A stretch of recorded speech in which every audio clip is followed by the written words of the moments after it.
Кыргыз деген ким өзү? Мен деген тарыхчылардагы эң байыркы калк бул кыргыз экен деген өз эмгектерине жазып келишти да. Эмнени окуп атабыз? Чындап эле кыргыз ошондой болгонбу? Окуучулардагы тарыхты өтө терең билбей, үйрөнө албай чыгып атат да. Чыныгы кыргыздын нукура ошол доорлордогу мындай бир нукуралуулугу берилген эмес. Орусчалык жанакы идеологдордун айткандай тарых жазбай, нукура улуттун тарыхын жазалы деп. Курманжан Датка да жанагы баласына башыңды көтөр деп айткан эмес. Жазуучулар тарыхты бир көркөм туюндуруу менен элге жеңил жеткиргиси келет да. Эртугулду көрүп туруп ошолордой болгуң келет. Берилип кетесиң. Бир мезгилде күчтүү болгон эл бүгүн эмнеге күчтүү боло албайт?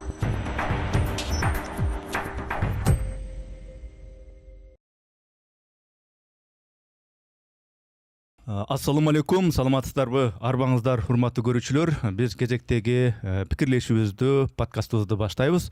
Ал подкастты адаттагыдай эле мен, журналист Эрнис Кыязов алып барамын. Анда эмесе биздин бүгүнкү ушул маектешүүнүн каарманын тааныштырып кетсем, тарых илимдеринин кандидаты, тарыхчы Кыяз Молдокасымов. Кош келипсиз, саламатсызбы? Кушубакылсын. Рахмат чакырганы. Кандай, жайдын ысыгында кандай? Баары жакшыбы? Жайлоодосузбу же кыштоодосузбу? Азыр жайлоодон бактын арасында майда барып алганбыз. Жайлоодон кыштоого түшсөк, жайдын ысыгы саратаны чыдатпайт экен. Анан ошон үчүн бактын арасындабыз. Мен баягы орусча айтканда белая зависть деп коет го. Ак ниет менен мындай суктанам. Себеби сиз багбанчылыктын чыныгы багбанчылыкты да кыласыз. Тарыхтын дагы багбанчысыз. Бүгүн ошол тарых жөнүндө кеп кылалы, уруксат этсеңиз. Кыяз ага, мына мындай бир жөнөкөй жалпак тил менен мындай бир сурайын деп атам да. Кыргыз деген элдин келип чыгышы боюнча, кыргыз деген ким өзү? Кыргыз деген өзү эмнени туюнтат? Ошол эле учурда кайдан келип чыккан? Ушул боюнча же болбосо жанагы 37-жылдагы репрессия боюнча, же болбосо советтик Кыргызстандын тарыхы канчалык деңгээлде бурмаланбай, шөкөттөлбөй жазылды деген маселелер боюнча тарыхчылар арасында мындай бирдиктүү мындай бир концепция жок да. Балким бул мыйзам ченемдүүдүр, анткени ар ким өзүнүн булактарынан иликтейт да. Ушунун өзүнө кандай карайсыз? Бул нормалдуу эле нерсеби? Себеби тарыхта эмес, тарыхчы жазгандай жазылып калганы бул мыйзам ченемдүүлүкпү? Өзү бөдөнөн сойсо да касапчы сойсун дейт. Негизи тарыхты тарыхчылар жазганы эң туура. Бирок ошол тарыхчылардын арасынан дагы кандай тарыхчы жазат? Анан кандай кылып жазат? Бул ар бир тарыхчынын жанакы субъективдүү бир ой жүгүртүүсүнө негизделип калган тарыхта көп жазылат да. Анан ошон үчүн тарых адистери жазбаса, соңку мезгилдерде тарых ушунчалык кээде асмандап, кээде жерге түшүп кеткен учурлар көп болуп атат.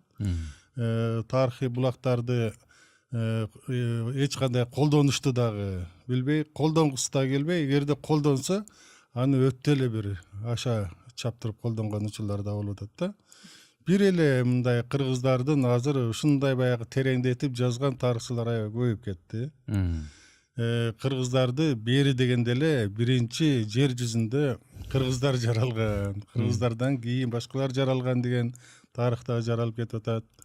Бирок негизинен кыргыздар эң байыркы эл экендигин, Борбордук Азиядагы эң байыркы калк экендигин, мына биз Кытай тарыхчылар менен ошо тарыхты 6-7 жылдан бери изилдеп келе жатканда, профессор Ю Тайшан дагы жаңы бир жазма булакты таап, ошонун негизинде кыргыздардын 3000 жыл мурда эле ошо Кытай жазмаларында жолуккандыгын кашкайтып бизге аныктап берди. Мурда биз 2200 жыл деп келе айттык элек. 3000 жылдык тарыхы бар. Борбордук Азияда бир да эл жок.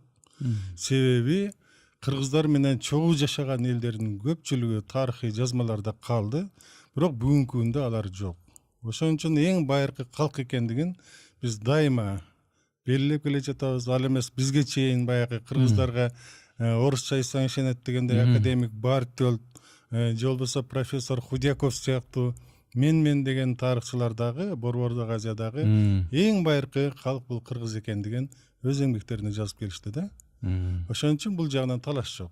Бирок өткөндө дагы бир китепти окуп калдым. Кыргыздардын ушул жаралганына дейт бери дегенде эле 20 000, 30 000, 40 000 жыл болгон деп. Кыргыздардын арасындагы эле бир урууларды бул улуу империясын курган ушул уруу деп туруп анан ага бери дегенде эле бир 7 000 жылды жазып коюптур. Демек мындайлар көп болуп атат.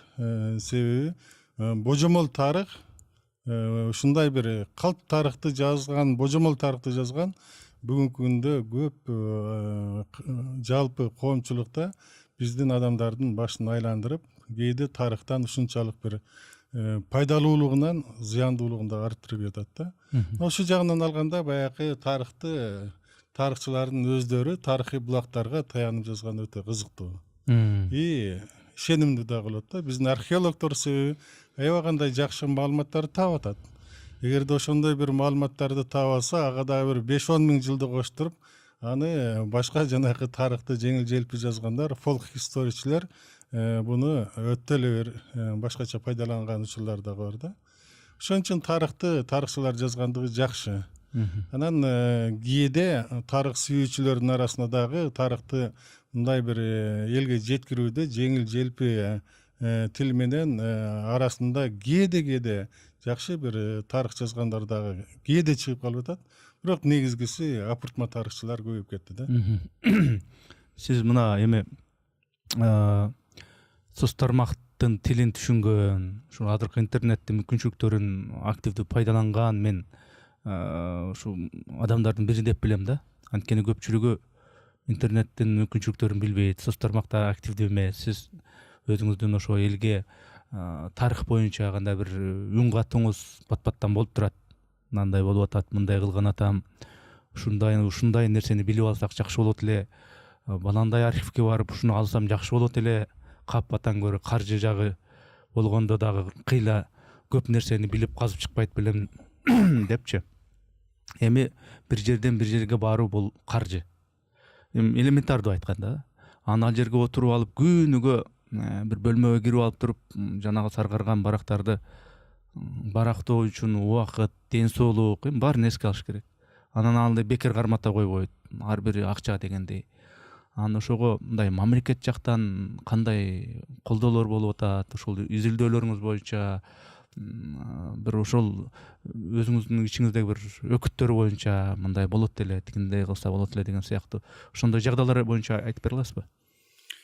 Эми бул боюнча айтсак баягы айта берсе арман көп. Мышык ыйлай турган абал десек да болот, салыштырмалуу. Мен айтпадымбы? Кыргыздын тарыхы өтө байыркы. Ал кыргыздын тарыхын ушунчалык баягы дүйнөнүн төрт бурчунан жазма булактар тапса болот. Бери дегенде эле мына кошуна Кытай. Кошуна Кытайда бүгүнкү күндө ачыгын айтсак, биздин бир адисибиз 3 жылдан бери ал жака даярдап, ал жакта окутуп, иштетип атабыз да Пекинде. Өткөндө эмне деп коесуңар, жанагы гигабайттан чоңго. Ошондон 1 терабайтпы? Терабайт. 1 терабайт толтура ушундай бир маалыматты топтоп келдим. Эми андан аркы толтура турган мүмкүнчүлүгүм да калбай калбатат дегенде айттым. Колдон келишинче ошондой маалыматтарды чогултуя бер. Кичинекендей кыпындай бир маалымат болсо дагы ал жазма булактар бизге өтө маанилүү деп. Мына ошол Кытайдан бери дегенде эле бир 100 000 беттен ашык архивдик документ бар десек болот. Эми 1 терабайт дейле, 1 терабайт бул кыргыздар жөнүндөгү маалыматтар, анан изилдөөлөр, эмгектер баарын кошкондо. 1 терабайт бери дегенде эле миллион бет болуп кетиши мүмкүн, чынбы? Анан андан башка таза архивдик документтер биздин бир божомолубузда бери дегенде эле бир 100 000 беттен ары кетет да. 100 000 беттен бир 35 000 беттигин биз сатып алдык. Буюрса 2 жыл болду. Андан Кытайга атайын бир мамлекет көңүл буруп, мамлекет өзүнчө бир каражат бөлүп берсе, адистерди дагы даярдаганга, анан кийин архивдик документтерди толук чогултканда бул мамлекеттик чоң бир программа керек да. Мамлекеттин алдына албетте президенттик администрациянын алдына мына Мурас деген фонд бар. Биз баягы 18 жылдан бери ошо Кытай менен түзмө түз иштешип атабыз. Башка иштердин көбүн азыр токтотуп коюп эле Кытай менен Өзбекстан, Казакстан менен архивдик документтер менен алышып атабыз да. Анан ушу Кытайдан биринчиден адис даярдоо өтө кыйын болуп атат. Жападан жалгыз биз ушу Кытай тарых изилдөө институту менен келишим түзгөндөн бери мына 6 жыл болду. 5 жыл бүтүп, өткөн жылда жаңырттым 5 жылга. Бир гана адисти даярдаганга мүмкүнчүлүгүбүз түзүлдү. Ал магистратураны бүтүрдү. Магистратурадагы чоң акча менен тиги акча төлөп окутуп даярдайт экен да. Бизден каражат жок. Кытай тарабынан өздөрү каражатта окутуп беришти. Мына докторантурада окуп атат, бүгүнкү күндө манжур тили менен эски Кытай тилин мыкты билип калды. Ал жерде Пекинде жашаган квартирасынан баштап жашаган бүт баардыгын биз көтөрүшүбүз керек. Мына президент жакшы 23-жылы апрель айында бир 10 миллион сом бөлдү эле. Ошол 10 миллионду ушунчалык баягы жанакындай ар бир тыйын эсептеп отуруп туруп, мына ошол бир жылга бөлүнгөн акчаны биз 3 жылга жеткирдик. Ал эми Казакстанда, Өзбекстанда бир жылда 300 миллион сом биздин акчада бөлүнүп турат тарыхка. Эми бизде тарых институтуна, башкага баардыгына бөлүнгөн акча ашып барса бир дегенде эле изилдөөгө бир 20 миллион, 15 миллионго жетпейт да бир жылгачы. Анан биз ошол жанакы 10 миллион сомду бир жылга деп алып, ошону биз мына 3-жылга жеткирип атабыз. Ал Канат Абдыжапар уулу жакында эле үй бүлөсү менен келип бул жакта жүрүп кетти. Кайрага билет алып берип, бир жылдык квартирасын төлөп, чөнтөгүнө да тыйын салып берип, анан элден чогулталы десек, Канат ушунчалык баягы намыздуу экен. Мен эл чогултуп, элден ушундай жалдырап, мен ага баргым келбейт деп туруп аны токтотуп койду. Болбосо жана Кубанычбек байке бар го, элден баягы 1 сомдон чогулсун тарыхка чогултуп берем деп чыккан да. Аны токтотуп койдук. Эми буюрса президент бул маселелер боюнча кабардар. Эми ушул Кытай үчүн, Кытайдагы архивдер үчүн, Ташкент үчүн, Алматы үчүн балким алдыда каражат бөлүп берер деп ишенип атабыз. Каражаты жок деле 5 жыл жүрдүк. Маяны албай деле жүрдүк. Бирок ошол ишибизди уланттык.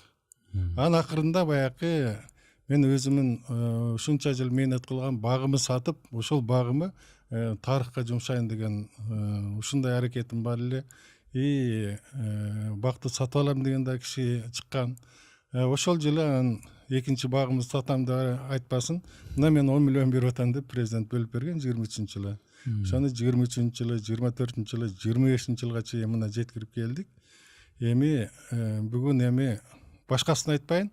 Азыр биз отурган жерге 1 миллион 21 миң сом карызыбыз бар. Офис бөлмөбүз ижарада отурабыз да. Ооба. Анан бунун баардыгын 1 миллион мына 2-3 жылдан бери, 4 жылдан бери ошончо чогулду.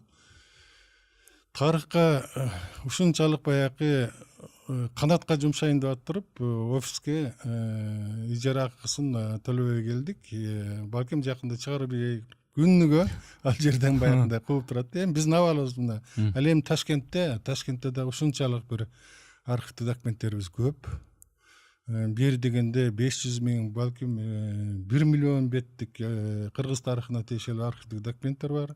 Ушу Өзбекстан менен дагы тыкыр иштеп атабыз. Бирок ачыгын айтыш керек, буну бир мамлекет аралык бир сүйлөшүүлөр менен чечет турган маселелер бар. Бүгүнкү күндө биздин элчибиз Дүйшөн Чотонов аябай аракет кылып атат. Ага чейинки элчи дагы аракет кылган. Негедир 3 жылдан бери Өзбекстандын борбордук мамлекеттик архивинен негедир уруксат, тарыхчыларга уруксат болбой атат. Ал жерден уруксат болгондо дагы тарыхчылар барып, ал жерде кеңири каражаттын жетишсиздигинен архивдик документтерди көчүрмөсүн ала албай келген. Бир бет 480 сом. Эми элестетип көргүлө, бир барганда 100 бет алсаң 48 миң, 1000 бет алсаң 480 миң. Ал акчаны изилдөөчү каяктан алат? Кытайда да мындан кымбатпы? Кытайда эми 35 миң архивдик документти бир 2 миллион 800 миңге сатып алдык. Эми бул беркиси. Кийинкилери азыр дагы такталып атат. Ошондо калганына канча сумма сурайт көрөбүз. Анан ошону биз бүгүн ошол архивдик документтерди бүгүн иретке келтирип албасак, анан келечекте архивде иштегенге биздин тарыхчылардын кандай мүмкүнчүлүгү бар? Себеби мен мына 35 жылдан бери архивтерде иштейм. Ошол архивтердин кайсы жеринде кандай документ бар, мисалы үчүн биз билебиз. Ал эми ошону жаңы өздөштүрүүгө эле бери дегенде эле бир 5-10 жыл кетет. Мына Алматыда деле бери дегенде бир 400-500 миң беттей архивдик документтерибиз бар. Алматанын борбордук мамлекеттик архивинин жетекчилери аябай болушунча бизге жакшы мамиле жасап, жакшы мындай жардам берет. Барсак жадырап, жайнап, тозуп алат.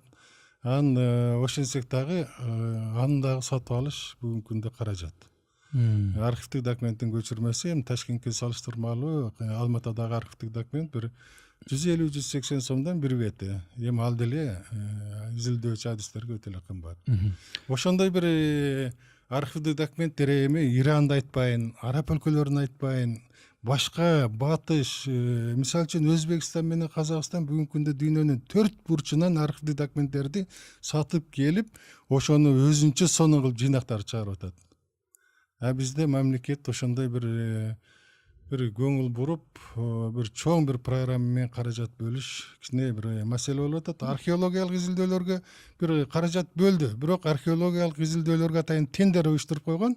Тендерде археологдор бүгүнкү күндө ушул тендерден утуп алыш керек. Анын тендердин бир 10%-ын археологдорго иштеп аткан мезгилде берет, калганын иш бүткөндөн беребиз деген бир кызыктай бир эреже киргизип койгон.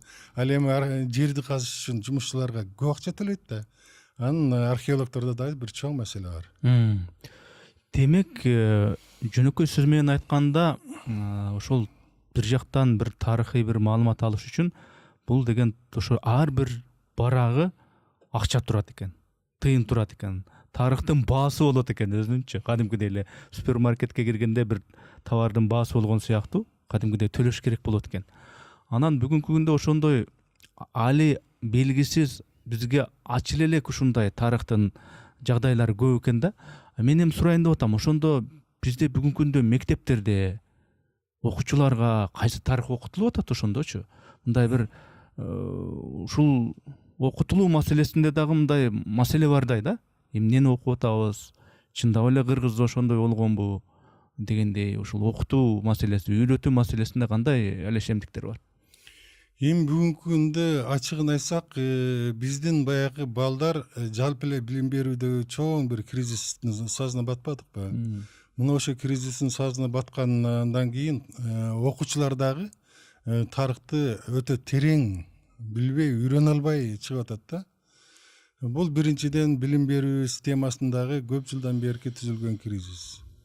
Анан бүгүнкү күндөгү ошол бүгүнкү күндүн шарты менен ошол мектеп окуучуларын окутуудагы көп чоң маселе болуп атат. Бүгүн мына интерактивдүү деп атпайбызбы?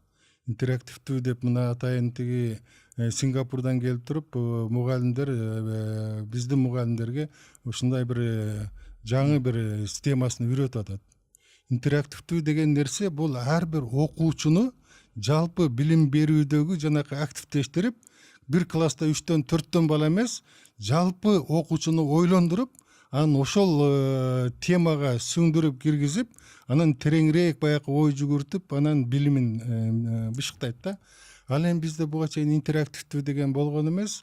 Биз баягы советтик системаны, анан ар кайсы нерсени баягы биз мындай пайдаланып келдик. Ошондо бир класстан ашып берсе 5-10 бала, 5 бала деп коелу, тарыхты мындай кичине кызыгып окушу мүмкүн, а калгандары тарыхты билбейт да. Ошон үчүн мен кээде баягы 2-курста окуган студенттерден жанакы мамлекеттик аттестациялык экзаменди алганга катышып калам да. Памфилов деген ким деп сурап берсең, Памфилов деген деп ойлонуп турган, Памфилов деген мына азыркы Бишкек шаарында Памфилов паркында ошол жерде фашисттер менен күрөшүп жатып, баатырларча каза болуп, анан ошол жерге эстелик сөөгө коюлуп эстелик тургузулган дейт. Мына андан башка Махмуд Кашкари деген ким десең, Махмуд Кашкари бул деген Улуу Ата мекендик согуштун баатыры дейт. Бул бериле тема да. Анан Исхак Аразак же тарыхый инсандар жөнүндө бир чоң бир Кыргызстандын тарыхына тиешелүү олуттуу маселелерди мындай бир терең ойлонуп аңдагандар аз да. Окуучулар эле эмес, студенттер дагы. Ошон үчүн эң жакшы сурай бердиң. Биз бүгүнкү күндө буга чейинки белгилүү маалыматтардын баардыгын окуучуларга жеткиликтүү кылып түшүндүрүп, тарыхты терең окута албай атабыз. Бул бир усулду өзгөртүш керек. Анан мугалимдерди кайрадан жаңыдан даярдаш керек. Анан биз баягы эң байыркы доордон баштап бүгүнкү күнгө чейин, андан кийин деп туруп баягы келген хронологиялык темаларды да өзгөртүшүбүз керек. Мен акыркы жылдары ушундай бир сунуштарды киргизип атам. Бир окуучуларга 200 тема бергенден көрө 30 теманы эле терең мыктылай үйрөтүп, мээсине куюп, анан кыргыз деген кандай экен, кыргыз деген ушундай бир тарыхта кандай оор окуяларды баштан өткөргөн, кыргыз деген ушундай бир дүйнөдө эмнеси менен дүйнөлүк цивилизацияга салымын кошкон экен, кыргыз деген өз убагында ушундай улуу империяларды курган экен деген баягындай бир ушундай кыргызды сыймыктандыра турган, тарыхты ушундай бир мээсине куя турган бир 30 теманы балдарга ушундай бир куюп койсок, мына ошол көбүрөөк пайдалуу болуп атат да. Бүгүн ошон үчүн тематикасын да өзгөртүшүбүз керек, окуу усулун дагы өзгөртүшүбүз керек, интерактивдүү болсо интерактивдүүгө өтүшүбүз керек. Анан ошентип бир тарыхты башкачараак окутпасак, бүгүнкү күндө экзамен үчүн эптеп баа үчүн окуган окуучу тарыхты эч качан терең түшүнө албайт экен. Эми тарыхый өңүткө келсек, эми окутуу, аны үйрөтүү маселесинде мындай өзгөртүшү керек экен, багытты өзгөртүшү керек экен. Ошол мисалы көптөгөн буга чейин китептер негизинен баягы советтик учурда жазылган тарыхый китептер, кыргыздар тууралуу, же болбосо баягы орус падышачылыгынын учурунда жанагы этнографтар, саякатчылар, жана Пржевальский, Валиханов, мындайча айтканда орус падышачылыгынын көзү менен орус падышачылыгынын кызыкчылыгында жазылып калган чыныгы кыргыздын нукура ошол доорлордогу мындай бир нукуралуулугу берилген эмес. Анан ошол эле китептерди окутсак, бул деген бир аз ошол орустун идеологиясы жыттанган тарых деген дагы сөздөр бар да. Буга кандай көз караштасыз? Эми ушул соңку мезгилдерде бизде көп эле мындай окуу китептер жазылды. Жогорку окуу жайларга да, мектептерге дагы. Мына ошондо колдон келишинче биз ушул идеологиялык багыттагы, анан бир оторчулук бир басым болгон темаларга дагы бир башкача бир өңүт берип, башкача бир тарыхты окуу китептерин биздин авторлор жазып келишти. Мисалы үчүн мына соңку мезгилдердеги авторлордун көпчүлүгү мына Тынчтык Чоротегин менен Раматылык Токторбек Өмүрбеков. Булардын баардыгы жанакы оторчулук басымга эч качан моюн сунбаган. Бүгүнкү күндө дагы орусчалык жанакы идеологдордун айткандай тарых жазбай, нукура улуттун тарыхын жазалы деп ошондой бир тарыхты жазып беришти да. Окуу китептерде кеп жок. Албетте мындай татаалыраак жазылган. Анан ушул окуучулар эмес, кээде мугалимдер түшүнбөйбүз деп калышат. Эми ал жагы бар. Анан кээде аны шылтоо кылышат. Бирок маселе ошону кантип жазылган окуу китепти окуучуларга жеткирүү.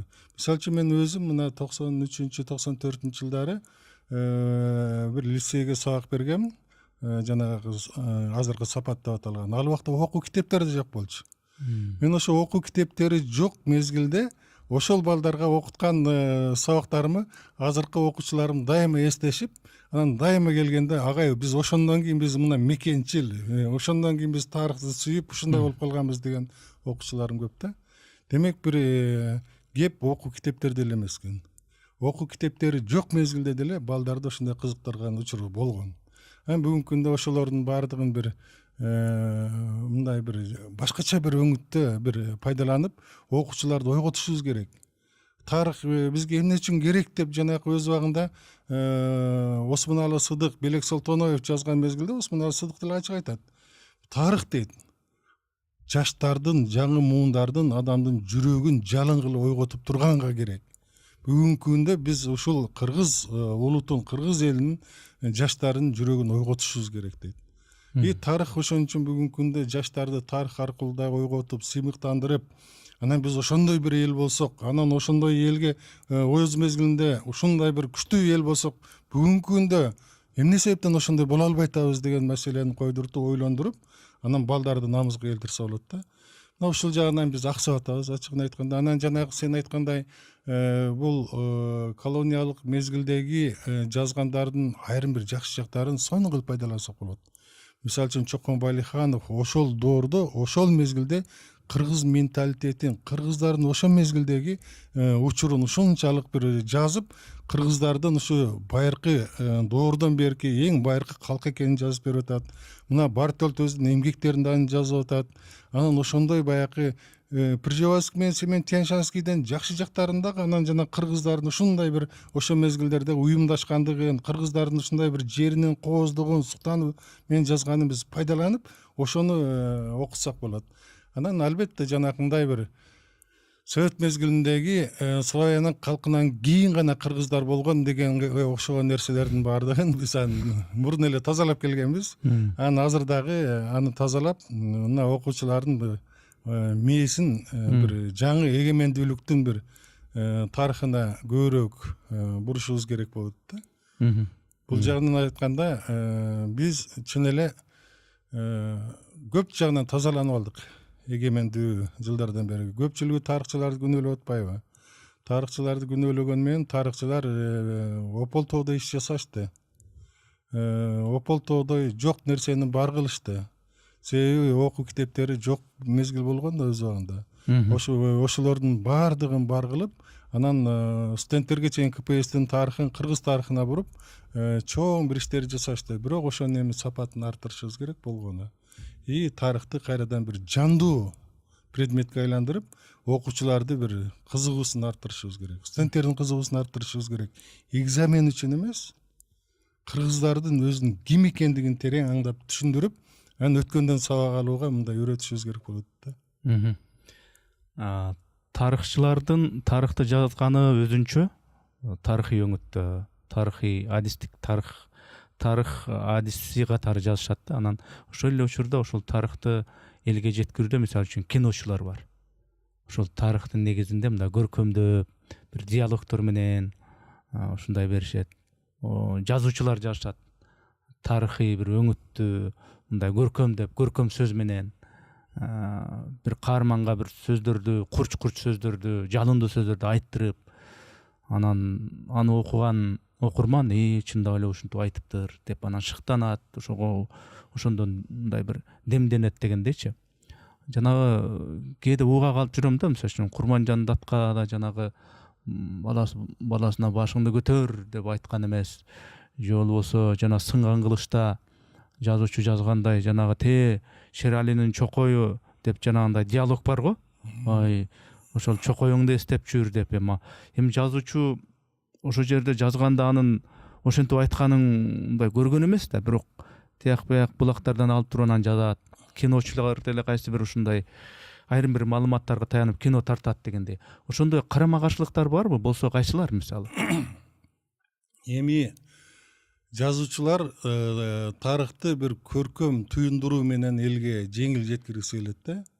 Ошондо дагы жанагы Чыңгыз Айтматов менен Төлөбөн Касымбековдун бир совет идеологиясына басымына карабай ушундай бир чоң нерселерди жасап коюшту да.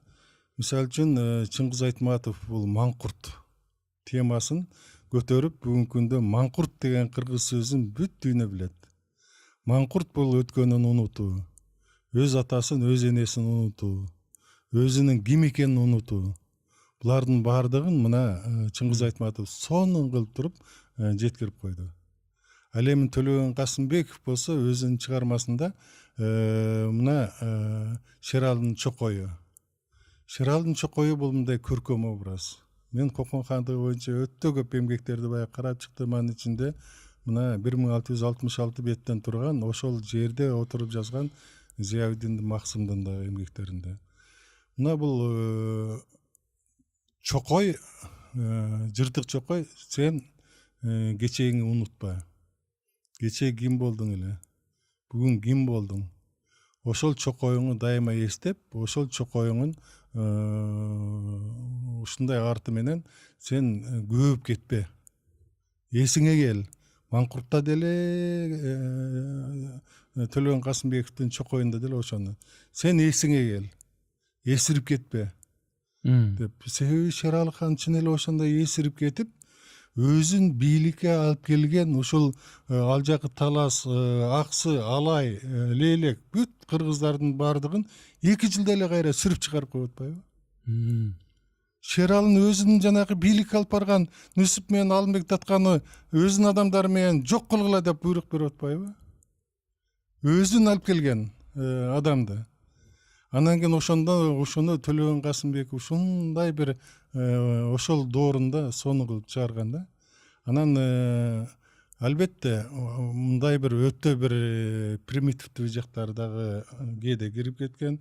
Бирок ошого карабастан тарыхты ошондой бир көркөм чыгарма аркылуу жеткириш. Эми бүгүнкү күндө китеп окубаган доорда аны мындай визуалдаштырып көркөм тасма аркылуу жеткириш бул өтө керектүү нерсе болуп атат.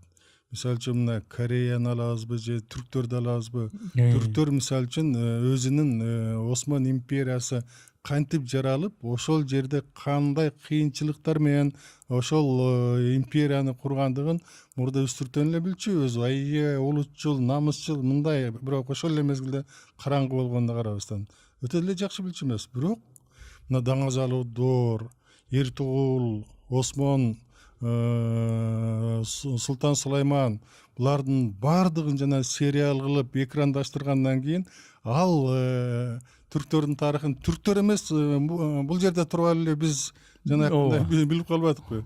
Раматылык Бейшекке бир күнү телефон чалат көз тирүү мезгилде. Эй, жанагы Эртугрул Манас эмеспи дейт. Манас гана ошондой эрдиктерди жасап, Манастын образын Эртугрул да белипти. Ушуга кандай дейсиң деп. Анан түрктөрдүн өзүнүн баягы Кай урусу бар. Кай урусунан чыккан бул Эртугрул чын эле ошондой баягы кыйынчылыктар менен ушул жактан көчүп барып, ошол мезгилде алардын курамында кыргыздар дагы болгон. Баары ошондой баягы жаңы империяны түзүп атат. Бул чын эле жанакы Манастын ошондой баягы көркөм дүйнөсүн, көркөм образын, көркөм ошол жердеги окуяларды эгерде чында ошол деңгээлде бир сериалга айландырса, анда Манас андан да күчтүү чыгат да. Себеби Манастын ичинде ушунчалык чиеленишкен, адамды бир чети асманга чыгарган, бир чети жерге жеткирген, бир чети намысты ушундай бир түшүргөн укмуш бир окуялардын бир түйүндөрү бар да. Булар бул ошондой Манас деген улуу чыгармасы жок болсо дагы, ошону Манастай кылып туруп тарыхын, Манастын образындай, Манастын баягы чиеленишкен, түйүндөшкөн баягындай образдарындай, ошол жерде окуялардай кылып туруп көркөм тасмага чыгарып койбодубу? Биз келечекте эгерде эми тарыхты тереңирээк үйрөтөлү десек, ошого көбүрөөк көңүл бурушубуз керек. Эми бир эле Курманжан Даткабыз менен биз баягы бардык нерсени баягы чечиш кыйын. Биз ушул тарых аркылуу, көркөм тасма аркылуу эми ушул окуучуларды эми тарыхка кызыктырышыбыз керек. Жалпы жарандарды. Мисалы үчүн бүгүнкү күндөгү окуучу кечеүнкү биздин мезгилибиздегидей Сынган кылычты окуса, же болбосо Көк асабаны окуса Сыдыкбековдун, андай жанакындай толкунданып, образ көз алдына келбейт. Себеби алар китеп менен сүйлөшүп, китептин ичине кирип кеткендер бүгүн аз болуп атпайбы? Бүгүн демек кинонун мүмкүнчүлүктөрүн, жанагы өзүнчө бир көрсөтүүлөрдү ушундай жасаш керек го дейм, Ошондой жасабасак, бүгүнкү күндө биз ар бир баягы кыргыздын тарыхындагы өтө кызыктуу учурларды биз жеткире албайбыз. Мисалы үчүн бир эле мисал.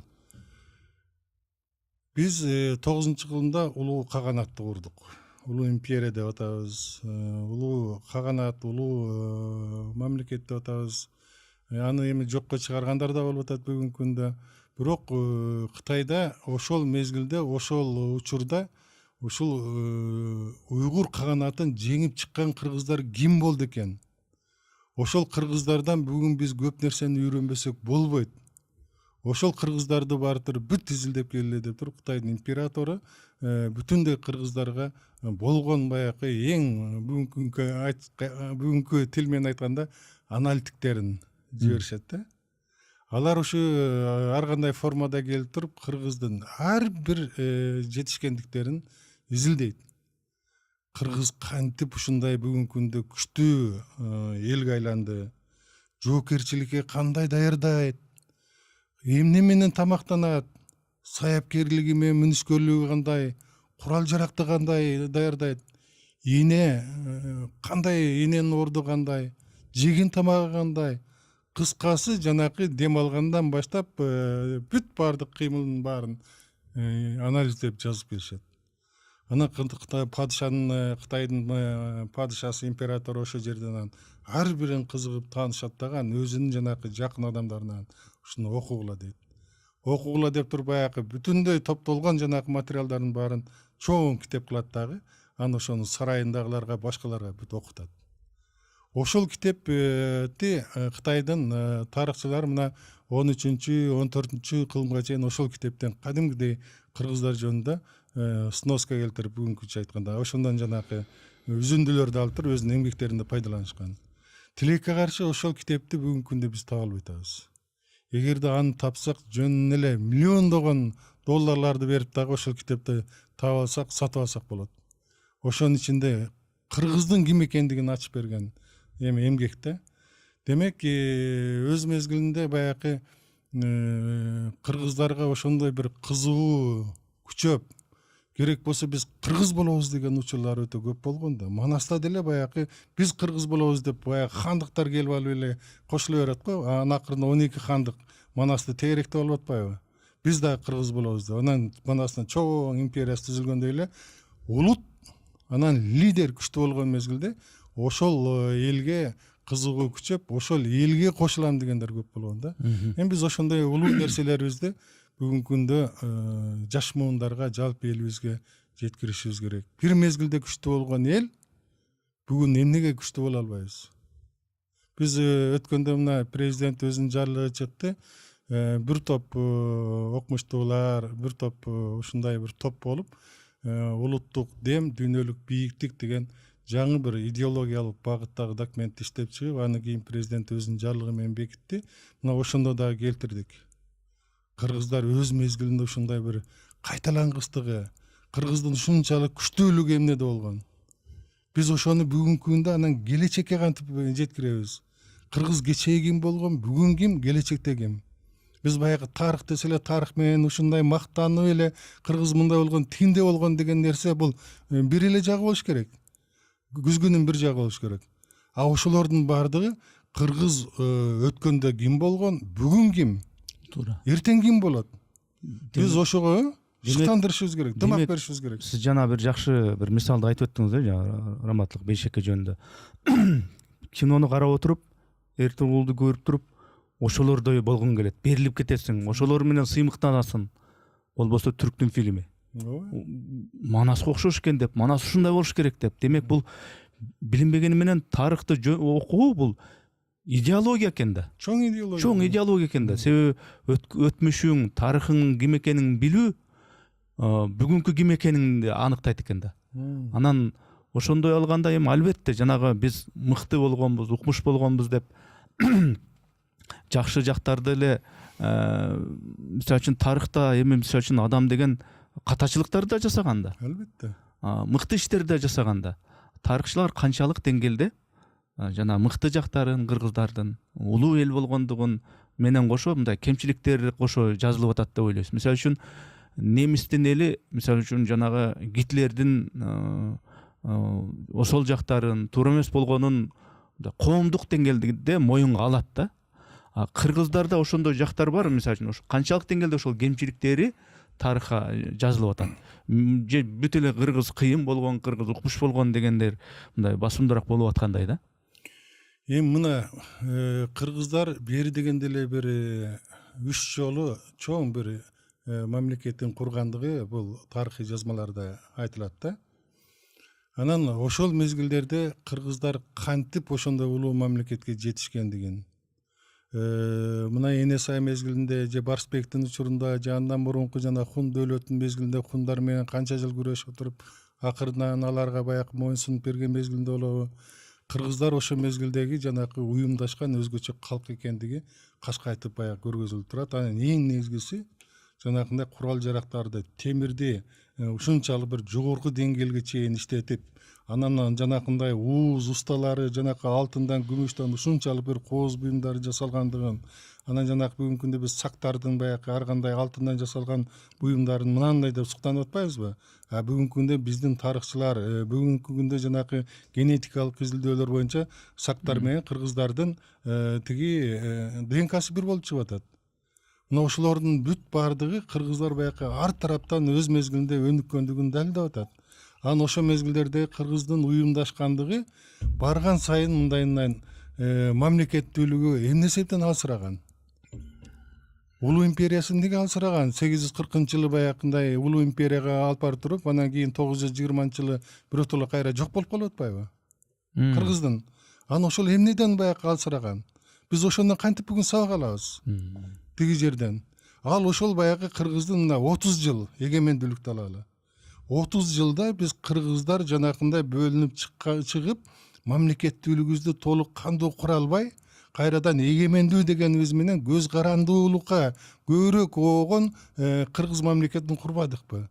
Кыргыз мамлекетин талап тоноткон ар кандай кландардын жанакындай бир ушундай бир байлык, бийлик десе бүт баардык кызыкчылыктарын таштап коюп туруп, мамлекеттин кызыкчылыктарын эмес, жеке кызыкчылыктарын жогору койгон бир доорду баштан өткөрбөдүкпү? Мына ошондой эле нерсе улуу империянын мезгилинде дагы болгон дагы улуу империянын баягы кыйрашына ошондой баягы топ басымдуулук кылып кеткен. Эми Манас бекер жеринен чыккан эмес да. Манас деген ушунчалык күчтүү, ушунчалык бир бул тарыхтагы бир океанын эле алынган көркөм бир бизге сунуш кылынган бир эпизод да.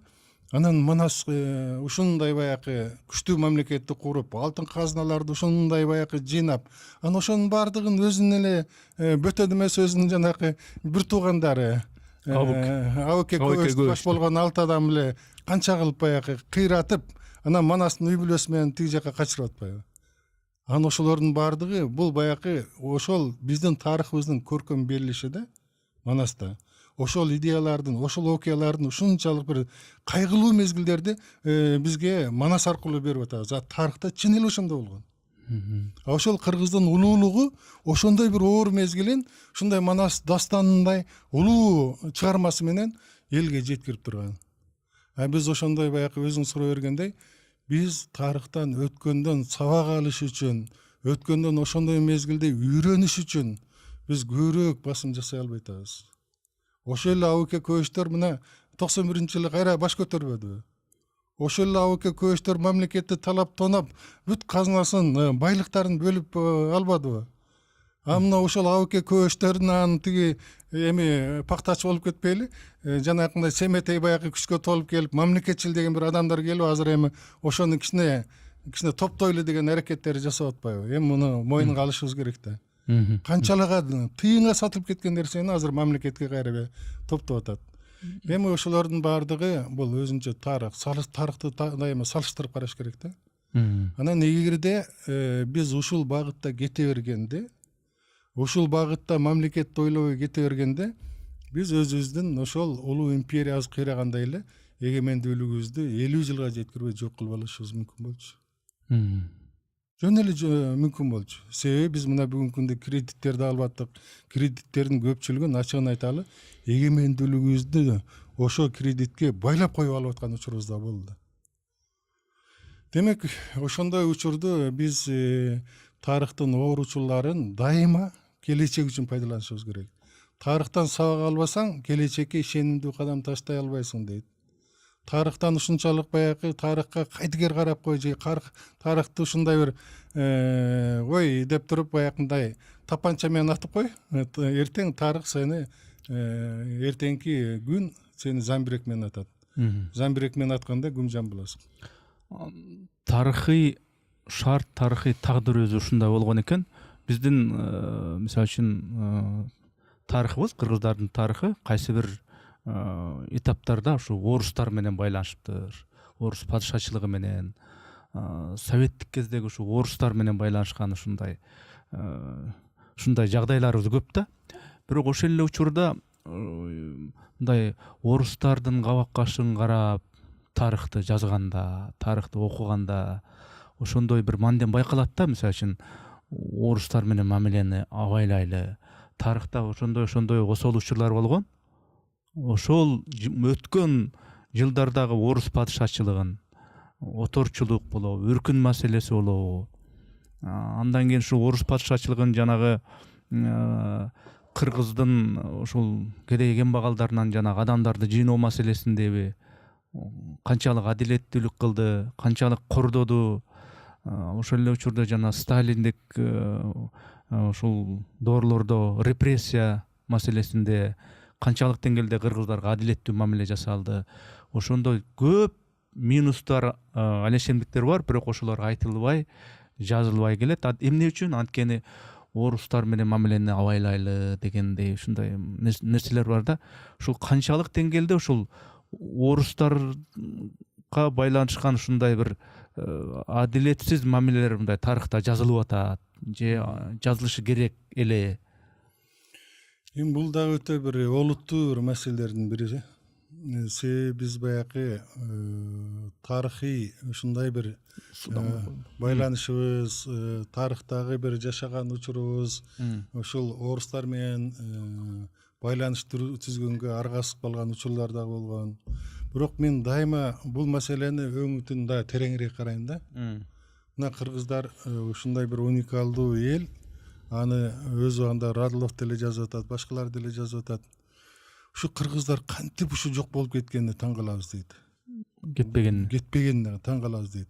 Кыргыздар мына акыркы империясын кургандан бери 1000 жылдан кийин гана өзүнүн таза мамлекетин курганга жетишип атат. Ошо 1000 жыл аралыгында кыргыздар кээде багымсыз болду, кээде көз каранды болду. Анын ошондой учурда дагы кыргыз өзүн баягы сактап калды да.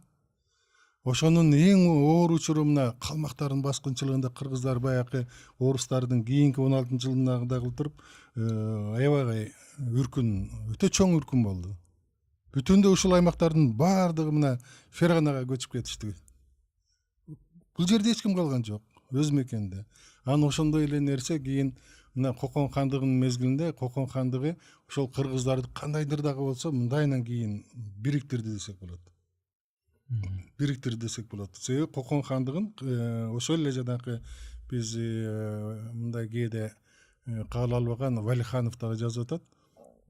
Кокон хандыгын кыргыздар түштүктө өзүнүн мамлекети катары таанып, өзүнүн мамлекетинде мамиле кылып, Кокон хандыгын ушундай хандык үчүн күрөшүп келген эл. Ал эми кыргыздын түндүгүндө аны номиналдуу гана, шарттуу түрдө гана таанып, салык түрүндө гана аларга баш ийип келген деген жагдай бар да. Анан кыргыздар чын эле ошондой болду. Себеби Кокон хандыгын кыргыздар өзүнүн мамлекети катары сактап да калган учурлар көп болду. Мына жана биз сөз кылбадыкпы? Шерали ханды хан көтөргөндө Кокон хандыгы таптакыр жоюлуп калган. Бухара эмирлиги келип туруп басып алып, 3 ай талоонго берип, Ибраим Хаял дегенди ал жерге тиги башчы кылып, анан өзү Бухарага кетти да Кокон хандыгы жок болду. Кокон хандыгы жок болгондон кийин мамлекетти кайра кыргыздар сактап калып, кайрадан калыбына келтиришти. Кыргыздар дайыма эле кыйраткыч болгон эмес. Кыргыздар ошол мезгилде эле жана мамлекетти куруучу эл болгон да. Андан кийин мына орустар келишти. Орустар менен келгенде дагы кыргыздар баягы башында ушул бир кыйынчылыктан орустар аркылуу мындай бир сактап калабызбы дегендей Син империясы, бул жакта казактар менен тынымсыз согуш болуп атты. Тиги жакта Кокон хандыгын жанакындай бир ушундай бир бөкөчө кылып көргөзүп тиги келген орустар. Биз ошол силерди ошолордон сактап калабыз деген келип атышпайбы? Анан келгенден кийин эмне болду? Кокон хандыгында биз кыргыздар кандайдыр бир деңгээлде өзүбүздүн жерибизге өзүбүз ээлик кылып келсек, мейли мына Бугу болобу, Сарбагыш болобу, Саяк болобу, башкалар болобу, Кокон хандыгында ар бир аймак ошол уруунун карамагында болчу. Ар бир ошол жерге ошол уруунун башчысы ээлик кылчу.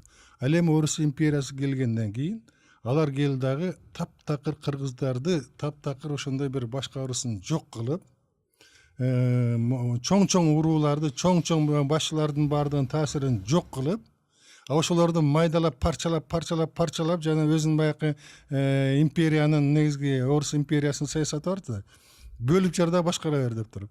Анан чоң урууларды, мисалы үчүн Солтону башына Жаңгараш башкарып келсе, кийин Байтик башкарып келсе, анан Байтиктен баягы 62-жылы жанакындай кырдаалдын негизинде орус империясына өткөндөн кийин 65-жылдан баштап бул жерде болуштуктарды киргизгенде бир Солто уруусун 10го жакын болуштукка бөлбөйдү. Анан ошол жерден жанакы Байтик мурун жалпы Солтонун башына турган Байтик дагы мына жерде аларча болуштугуна болуш болом десе, мындай баягы таасирдүү адамдардын бизге кереги жок. Биз деген жаңыдан бир чыккан адамдар аркылуу башкарышыбыз керек деп Байтикти 3 жолу үй камагына камашты. Өлүм жазасына буйруш керек деп туруп Байтикти ошондой аракет кылышты. Бирок андан эптеп кийин кутулду дагы, бирок жанакы башкаруу системасына аралаша алган жок. Шабданды ошондой кыйнаган учурлар болгон. Орустарга ушунчалык кызмат кылса дагы Шабданды кийин мына баласын камап, өзүн баса үй камагына алган учурлар көп болгон. Курманжан Датканын таасирин жок кылыш үчүн дейт. Мен Курманжан Датканын жанакы архивтердеги документтерин бүт баягы Ташкенттен алып изилдеп көргөм да.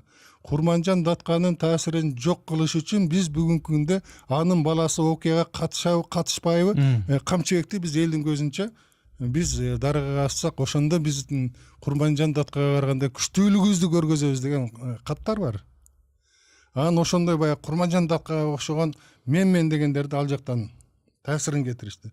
Ошентип отуруп кыргыздарды майда болуштуктарга шайлап койду дагы, кыргыздар баягындай болуш болом деп туруп, тытышып, пара беришип, анан ошондой бир элге айланып калдык. Анан ошондой эл, анан акырында кыргыздын баягы ээлип келген уруулардын жерин баардыгын мамлекеттики биз каалагандай башкарабыз деп тургандан кийин аларды баягы келген орустарга алып бере баштады. Анан келген орустарга келгенде кыргыздардын таптакыр жери жок калды, айласы калды. Коңгуроо ошол мезгилде орус генералдары да жазышкан. Жакынкы арада ушул жер маселеси боюнча чоң бир ушул аймакта көтөрүлүш болот деп. 16-жылы ошо көтөрүлүш болду жана согушка чакыруусу жөн эле шылтоо болуп калды. Жери жок кыргыздар. Өздөрүнүн жери жок кыргыздар. Эмне кылат? Анан кийин баягындай көтөрүлүшкө чыкты, башаламан көтөрүлүшкө чыкты болгондо дагы бирге алышкан жок. Бириксе деле тиги күчтүү куралданган орус армиясына туруштук бере албайт болчу. Анан баягы Кытайды көздөй качканда, ошол мезгилде мына Чүйдүн чыгыш аймагы, Кеминден ылдый жактары бүт баардык кыргыздар Балхашка көчүрүлүш керек. Бир дагы кыргыз айылы калбаш керек деп анан Ысык көлдүн айланасында бир дагы кыргыз айылы калбасын, бүт баардыгын Нарынга көчүрүш керек. Кытайга качкандар ошол жакта жашай берсин деп туруп 1916-жылдын 16-октябрында чечим кабыл алган Түркістан генерал-губернаторлугунун советинде. Ошол чечим Кашкайып архивде турат. Анан ошолордун баардыгын биз бүгүн ачык эле окутуп атабыз.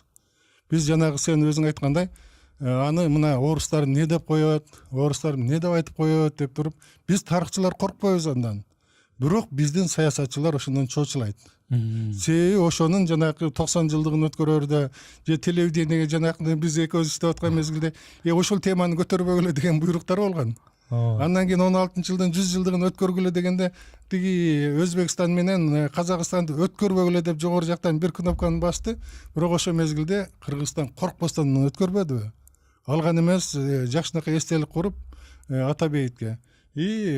Орус жетекчиси Владимир Путин келип туруп, күлчамбар коюп туруп, башын эңкейгенин баары көрүштү.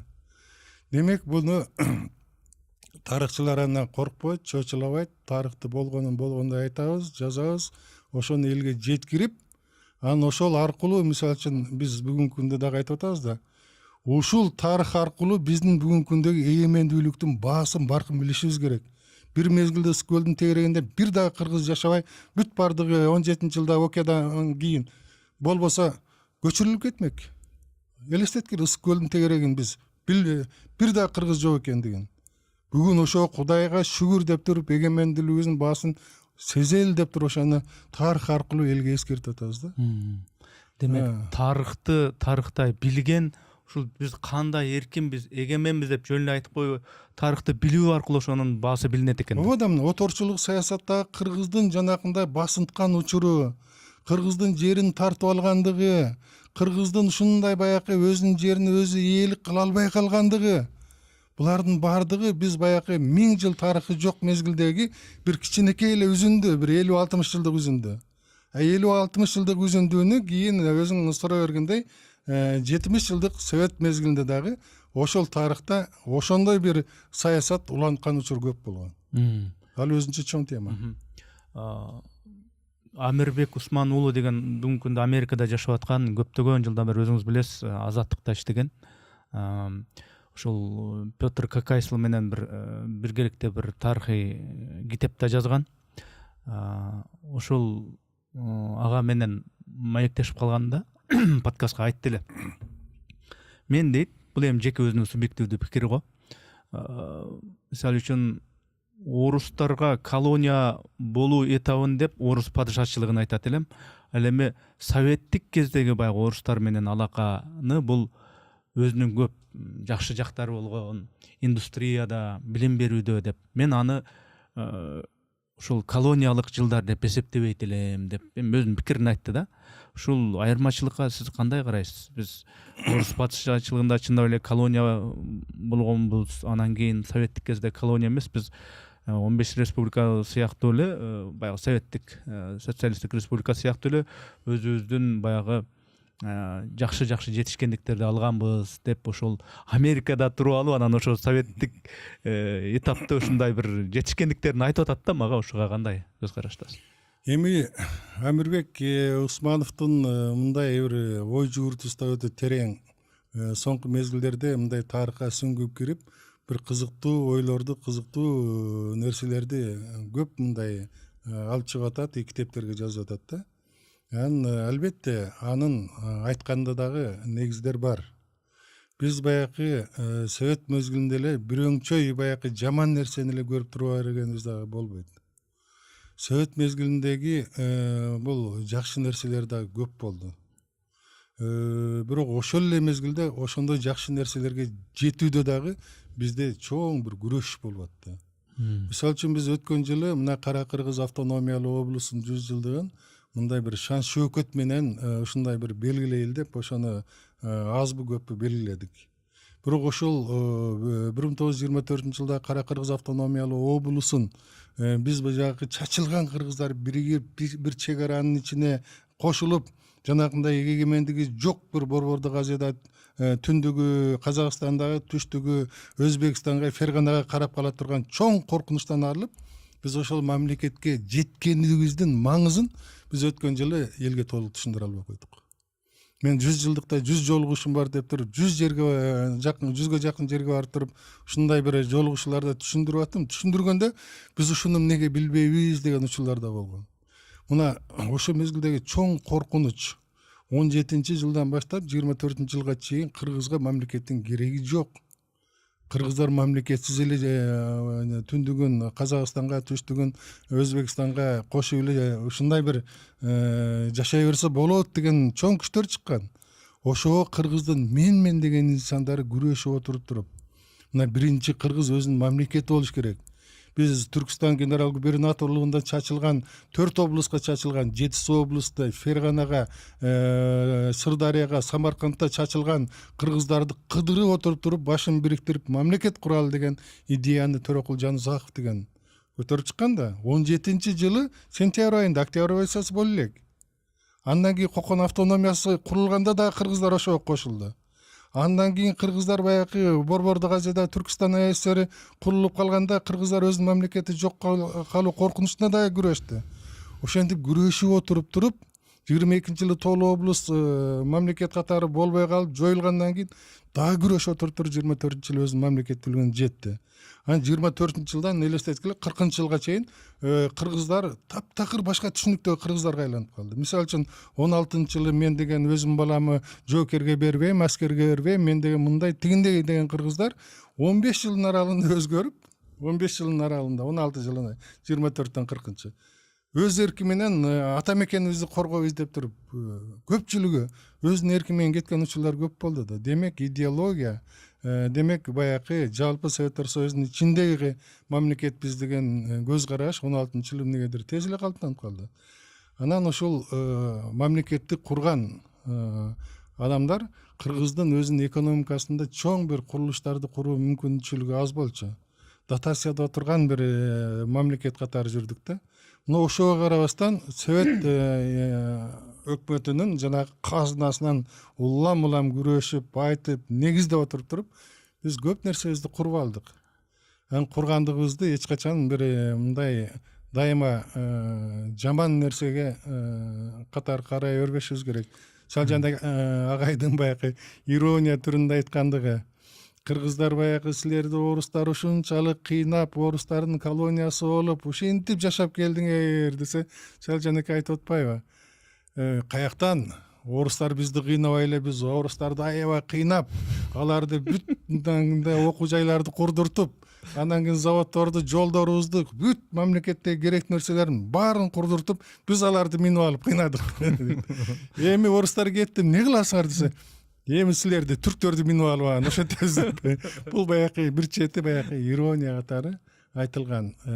Бирок ошол мезгилде дагы жалпы Советтер Союзунда ар бир мамлекетке бир колониалдык бир мүнөздө караган учурлар көп болду.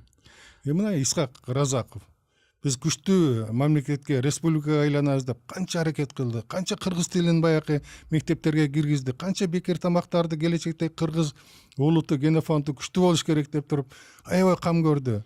Кыргыз катарда кыргыз жаштарын Москвага Исхак Разаковго чейин жергиликтүү элдин өкүлдөрү жогорку окуу жайларга, вуздарга, Россиядагы вуздарга көп жиберилген эмес.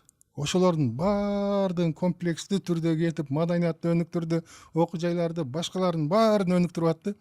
Бул Москвага жаккан эмес. Себеби Москвага андай өз алдынчалыкты көксөгөн, анан ушундай бир кыргыз улутун күчтүү кылам деген жетекчилер чаккан эмес. Москванын айтканын жасаган тактеке жетекчилер керек болгон. Исхак Разаков ошонун айынан жумуштан кетти. Кыяз агай, мен советтик кезде курулган айкелдер, монументтер тууралуу сурайын деп атам. Анткени мунун өзү тарых. Мына Борбордук аянттагы Лениндин айкелинин алынып салынышы, ага андан кийин бир нече Манастын айкели орнотулду дегендей, өзүбүздүн баягы улуттун каалаган бир айкел орнотулду. Оштогу Лениндин айкели алынып салынды. Мына жакында эле Караколдогу жана Пржевальскийдин эстелиги жөнүндө да ызы чуу болуп кетти. Туруш керек, турбаш керек деп. Ошол эле тиги же болбосо айталы, мынау Бишкекте ар бери өтүп баратканда мисалы ушул Лагвиненканын, Лагвиненко деген өзү ким болгон? Биз сыймыктана турган адамбы? Мындай тарыхты окуп көрбөйлү? Свердлов деген ким болгон дегендейчи. Анан ушундай маселелерде мындай кыргызды кырган, кыргызды куруткан, бирок ошол эле учурда кезинде советтик идеология менен, пропаганда менен булар укмуш болгон деген адамдар чындыгында кан ичкич болгон, кыргыздын канын ичкен деген сыяктуу да ушундай сөздөр бар ачыгы. Ушуга биз кандай мамиле жасашыбыз керек? Ушу биз дагы деле ошолордун айкелин түшүнүп түшүнбөй эле коюп, деп бул ким экенин деле билбей, Свердлов, Лагвиненко же башкасы, же Ленин деген ким экенин билбей, муун ары бери түшүнүп түшүнбөй гүлдөрдү коюп жүрө беришибиз керекпи? Же жаманын жакшысын ылгашыбыз керекпи? Же болбосо ошол эле Борбор калаадагы 4 райондун аты тең ошол баягы советтик духта, жерлердеги Петровка, Ивановкаларды айтпай эле коеюн. Ушуга бир кандай мамиле жасалышы керек? Бул баары бир тарыхый өңүттөгү нерсе болуп атпайбы? Бул дагы биздин жанакы оторчулук саясатында бизге келген бир жаңы бир маданият десек болот да. Себеби эстелик куруу Советтер Союзунун мезгилинде эле пайда болуп калган жери жок да. эстелик куруу бул ушул жалпы падышалык оторчулук заманда өтө Россияда өөрчүгөн нерсе. Мен кээде архивтерден, кээде ошол мезгилдеги маалымат каражаттарынан окуп калам да. Түркистанский ведомость деген 1870-жылдан 1917 жылга чейин чыккан, Семреченский ведомость, областный ведомость деген гезиттер чыккан. Ошолорду бүт барактап отурганда кээде баягы ушундай Александр Пушкиндин ысмын төлөк калтыруу үчүн кыргыздардан акча чогултуу керек десек, кыргыздар Пушкин деген ким? Пушкин бизге эмне нам берип коебу деген суроолорду берип, кыргыздар баягы мындай кайш айткан учурлар көп болгон да. Анын сыңарындай бул оторчулуктун бизге калтырган эң бир мындай бир ушундай бир калдыктар десек болот. Эгерде кыргыздар эч качан ушундай бир мен деген мыктыларындагы айкелин куруп, ошол айкел аркылуу аларды мындай эстейбиз деген кыргыздарда түшүнүк болгон эмес. Кыргыздар ошол мен деген инсандарын дайыма туу тутуп, алардын ушундай бир жакшы иштерин ар бир өзүнүн баягы жети атаңы бил дегендей жети муунуна чейин айтып, жалпы уруулук деңгээлдегилерди ага айтып, анан ошентип отуруп жалпы улуттук элдикти жалпы манасчылар аркылуу, дастанчылар аркылуу ошондой кылып туруп, кыргыздар дайыма жүрөгүнө мындай орнотушкан да. Эстелик кыргыздын жүрөгүнө орун алган. Мына ошондой нерсени оторчулук мезгилден баштап акырындап буза баштады. Акырындап туруп ошол кыргыз жергесинде эстеликтер курула баштады.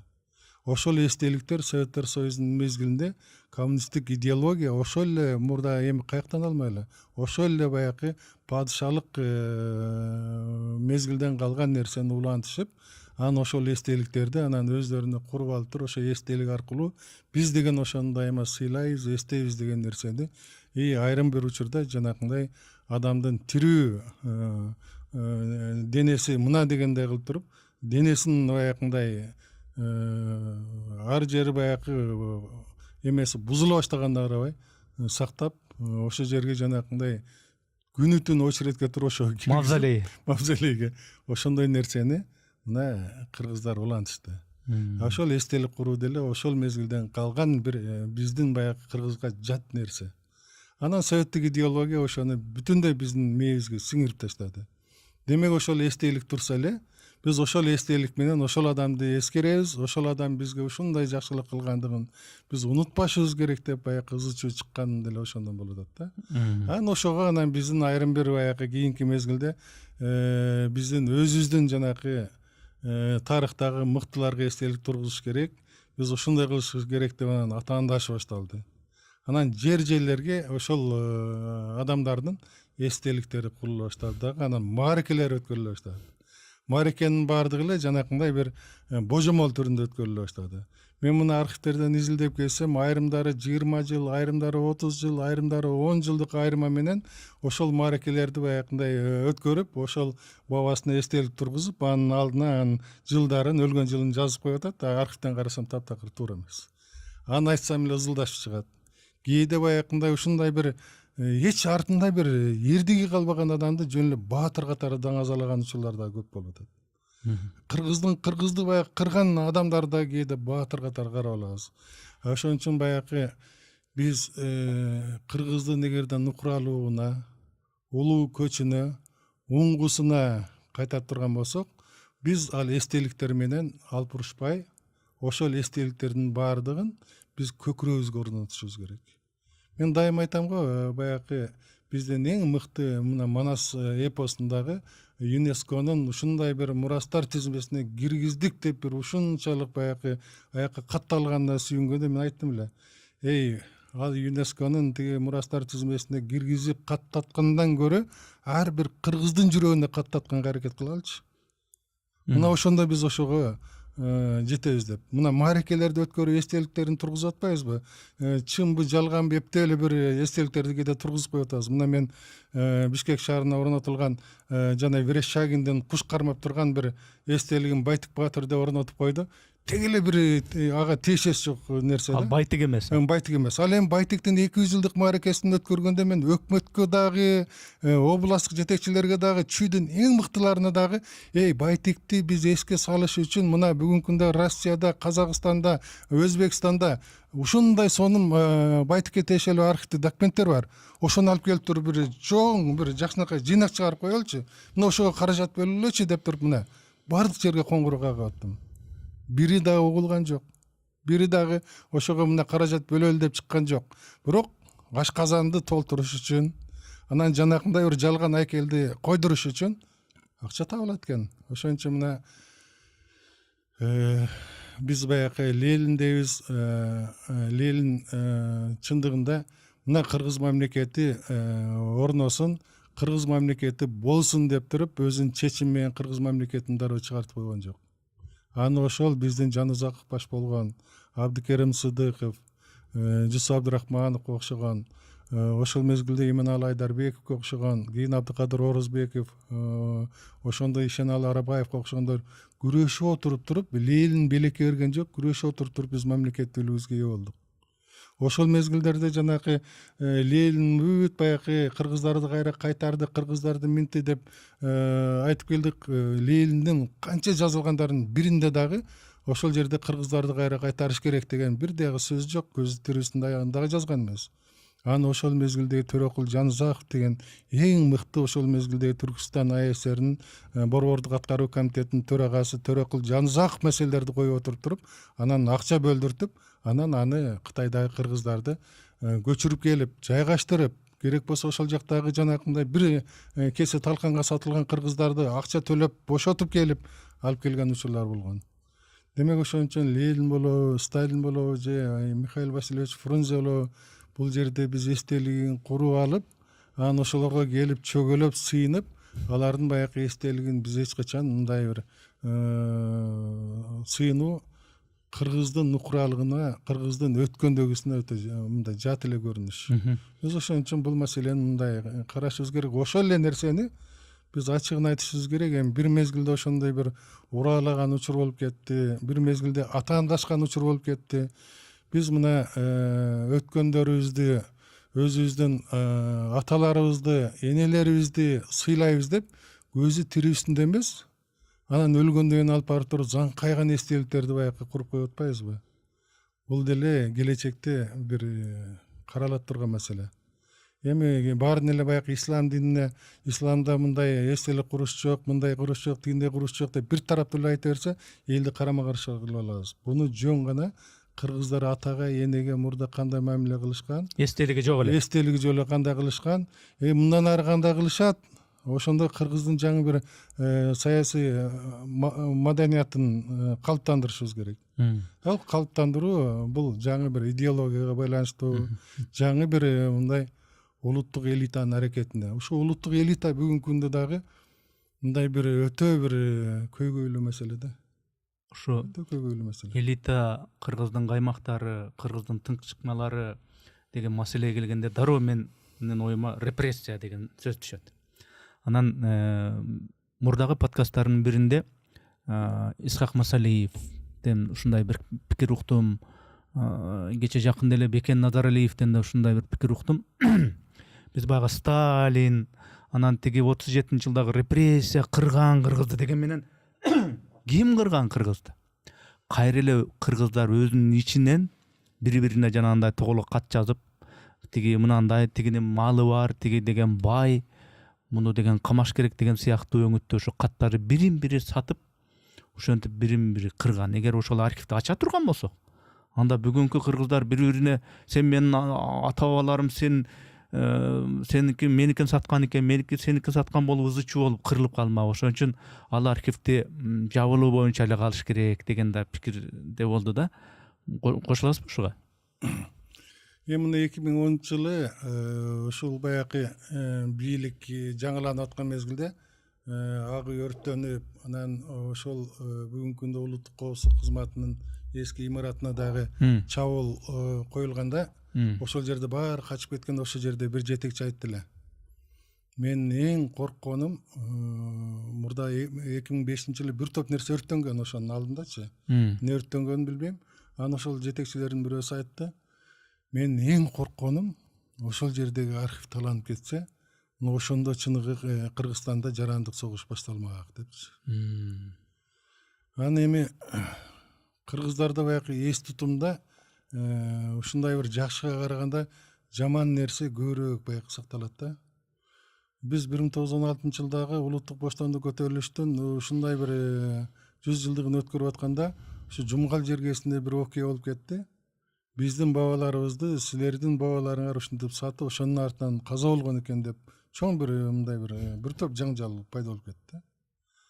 Анан бул улуттук коопсуздук кызматында деле ушунчалык биз баягындай урматтап, сыйлап келген адамдардын каттары чыгып, анан кийин ошол эле адам ошо жанындагы адамды ушунчалык жанакындай каралап, ушуну жок кылыш керек, ушуну минтиш керек деген нерселер табылса таң калбашыбыз керек. Анткени мен кече жакында эле Самсак Станалиевдин жазган ушу китебин окудум. Ошондо дагы баягы биз суктанып аткан, деп аткан жазуучулардын бирине бири болгон интригасы, оюндары ошол эле Алы Токонбаевдин, ошол эле Айтматовдун тегерегинде ушундай ар кандай оюндар жазылган экен. Мен таң калдым да эмичи. Азыр эми ошол жаңы мыйзам кабыл алынды. Жаңы мыйзам боюнча улуттук коопсуздук кызматынын, анан Ички иштер министрлигинин ошол репрессиянын учурундагы бүтүндөй архивдик документтердин баардыгын эми ачыкка чыгаруу, анан ошолорду кайра тарыхынын калыбына келтирүү боюнча тең комиссия түзүлдү. Эми ошол комиссиянын жумушчу тобуна ошол архивтерде иштей тургандардын бир адистеринин арасында мен дагы бармын. Эми ошол өтө сак болушубуз керек, ачыгын айтканда. Өтө сак болушубуз керек. Тарыхты бирок ошондо дагы жанакындай алган архивдик документтердин негизинде биз келип туруп эле ошол чындык деп туруп, анын баардыгын чын катары карабашыбыз керек. Мен мына архивдик документтерде мейли Кытайдыкында болобу, мейли Ташкентте, мейли Алматыда табылган архив документтердин көпчүлүгүнө ушунчалык баягы сын көздөн өткөрүп туруп анан бир бүтүм чыгарам да тиги жерден. Анан ошону архивдик документтерди пайдаланууну билген адистер бир сыйра карап чыгыш керек, ачыгын айтыш керек. Анан ал жерде мына биз бүгүн туу тутуп аткан адамдардын көпчүлүгүн ошол жерде кат аркылуу, каттары бүгүнкү күндө жанакы Инстаграмга, социалдык сеттерге шарт эле жөн эле тарайт да. Ооба. Анан тарагандан кийин талкуу башталат. Бир бетке болуп кетиши мүмкүн. Талкуу башталгандан кийин бүгүнкү күндө мына биз экөөбүз сүйлөшүп отурган бир ушундай бир өзүбүз эми туура деп айткан нерсени деле келип туруп эртең таптакыр сындап башкача контекстте пикир жазган адамдар деле толо болот. Ал эми тиги жерде өз колу менен жазылган документ социалдык сеттерге чыгып атса, ошолордун баардыгы элге колуна жетсе, бул бир чоң талкууну жаратып кетти. Ошон үчүн бир аз мындай эрежени киргизишибиз керек. Себеби бизде жалаң эле билимдүү адамдарга караганда ана ошонун баарын бир жамандык жагына алып, анан ошону бир ызычуу жагына көтөрүп, бир кек алуу максатында пайдалана турган адамдар деле аз эмес. Ошол жагына көңүл бурушубуз керек. Бирок архив сөзсүз түрдө ачылыш керек. Биз мына канчалаган документтерди сырттан алып атабыз. Бул архивдин өзүндө канча документтер жатат. Мисалы үчүн мына 1 жыл болду. Мен жанакы маселени коюп, ошондой бүгүн сөз айтып кетишим керек. Кыргыз мамлекеттүүлүгүн курган журт аталарынын экөөсүнүн эле сөөгү бүгүнкү күндө белгилүү. Экөөсүн Иманалы Айдарбеков менен Жусуп Абдрахмановдун сөөгү мына тиги Атабейитте. Ал эми ошол жердеги журт аталары Абдыкерим Сыдыков, Ишеналы Арабаев, Абдыкадыр Орозбековдун сөөктөрү бүгүнкү күндө каякта экендиги белгисиз. Мен ошону мына четин эми макул Ишеналы Арабаевдики бул тиги Ташкентте кармалып, Ташкентте ошол жакта каза болуп, мына Чырчыктын тегерегинде деп ошону бирок так каерде экендигин аныктай албай келебиз. Бирок Абдыкерим Сыдыков менен Абдыкадыр Орозбековдун сөөгүн мына биздин эле аларча көрүстөндө деп ошону көргөн, ошол мезгилде репрессиянын курмандыктарын ошол жерге алып барып көмгөн ошол жердеги көрүстөндүн мурунку караган молдосу, күзөтчүсү кийинкилерге айтып калтырган учур бар экен. Мына мен президенттин өзүнө дагы кайрылдым. Мына биз журт аталарынын сөөгүн жок деген ушул жердегилердин Абдыкерим Сыдыков менен тиги Абдыкадыр Орозбековдун сөөгүн ошол жерден бир каздыртып уруксат берип тиги конторага бир айтып койсоңуз, ошол жерде мына кадимкидей эле алып барып туруп оңурайып адамдарды көмүп анан ошондой ташталганга окшогон жерлер бар. Ошол суунун тилкесинде ошол жерлер бүгүнкү күндө жатат. Ошол жерде эле археологдор мына алып барып көргөздүрдүк. Археологдор да бул жерге бир адам коюлган эмес, чукуп туруп ошол жерде бир топ адам коюлган деп. Мына ошолорду биз каздырып аныктайлы деген тилегибиз бүгүнкү күнгө чейин ишке ашпай келатат. Дагы балким угуп калгандар же окуп калгандар ушинтип айткан экен, ушуну ишке ашырса экен деп балким жеткирер. Анан ушундай учурлар көп да. Ошон үчүн Сталиндик репрессиянын учуру бул Кыргыздын өтө бир кайгылуу учуру. Сталиндик репрессиянын курмандыктарын аныкташ үчүн Казакстан бир 10 жылдай тарыхчыларын иштетти. 10 жылдай тарыхчыларына бир бери дегенде бир 10 миллион долларга жакын каражат бөлүп берди. Алар келип Кыргызстандан дагы изилдешти, бүт архивтерден изилдешти. Ал эми Кыргызстанда бул маселе бүгүнкү күнгө чейин толук кандуу каражат бөлүнүп изилденбей, жок дегенде ошо Ата бейитте жарыттылуу жыргаткан бир музей кура албай, анан ошол курмандыктардын тизмеси чыккан китепти мамлекет каржылап чыгара албай, мына ошентип отурабыз. Анан каяктагы Сталиндик репрессиядагы 40 миңге тегерегиндеги адамдарды биз бүгүнкү күндө ардактадык, көтөрдүк, бүгүн сыйлайбыз деп айта алабыз. Бул маселе да бар. Мурда китеп чыгарганда, мисалы үчүн адабий китеп же болбосо тарыхый китеп, илимий китеп болобу, мындай аябай тыкыр бир фильтрден өтчү да. Фильтр десе, аны бир чети цензура десе деле болот, бир чети аябай мындай баардык жагынан карап өтө бир кабат текшерүүдөн өтчү, жоопкерчиликтүү мамиле жасалчу деп айтса деле болот муну. Анын баарында идеология жатат, советтик идеологиянын чыпкасынан өткөрүлөт деп айтсак деле болот да. Анан ошо жана сиздин сөзүңүздүн башында айттыңыз, ошо баягы өзүнүн уруусунан бир манап чыккан, бай чыккан, укмуш чыккан, баатыр чыккан деп эле анан китептерди жаздырып эле бир эле ошо автор жазып, анан ошол кайсы бир уруунун манабы, байы, аябай укмуш болгону жөнүндө карасаң эле, азыр мына нуска деген китепканага кирсең, кээ бирки баланча бий, баланча манап деп калың китептер турат да. Анан канчалык деңгээлде ушундай мындай эме болуп атат, мисалы үчүн ошол улуу деген адам, укмуш деген адам чындап эле укмушпу, же жөн гана ошол бирөө акчасын берип анан укмуш кылып жазып койду ал тарыхчы? Башка тарыхчылар ага кандай көз карашта экен? Же азыр ушундай чалды куйду ушундай бир заман болуп атабы, ким эмнени жазса жаза берген төлөсө эле дегендей ушундай суроо пайда болуп атат да мендечи. Эми ошол бүгүнкү күндө ошол маселени биз тарыхчылар да коюп атабыз. Баякындай бир мурда цензура бар эмес беле? Анан цензура, главлит дегендер ошо ар бир китептин тамгасына чейин аныктап туруп анан кийин китеп чыкчу эмес беле? Биз кийин баягы 90 жылдары цензура жок деп, эгемендүүлүктүн алгачкы жылдары алардын баарын баягы жоюп койдук, баардыгын жок кылдык. Андан кийин эле баягы ушунчалык эркиндик келди деп туруп эле анан биздин жазганыбыз туура эле деп туруп баардык ушундай бир өздөрүнүн баатырларын, өздөрүнүн мыктыларын мактаган китептер өтө көбөйүп кетти. Эми бирок ошону барактап карасаң, ачыгын айталы, ошол китепти дагы өтө мыкты кылып, башкача кылып чыгарса болот. Элдин оозунда, божомол түрүндө, уламыштарда алынгандарды алып келип эле анан китеп кылып чыгарып атат. Ошолордун ар бири тууралуу Ташкенттен, Алматадан мыкты архив документтерди таап, ошолорду коштоп, ишенимдүү кылып жазса да болот да. Ошондой нерсеге бүгүн моюн сунбайт. Моюн жар бербейт да. Булардын баардыгын жанакындай эмне болсо дагы укмуш кылып көтөрүп чыгаралы деген нерсе бүгүнкү күндө өтө күчөп кетти. Эми бир чети биз баягы Советтер Союзунун учурунда ошондой нерсеге мүмкүнчүлүк берилчү эмес.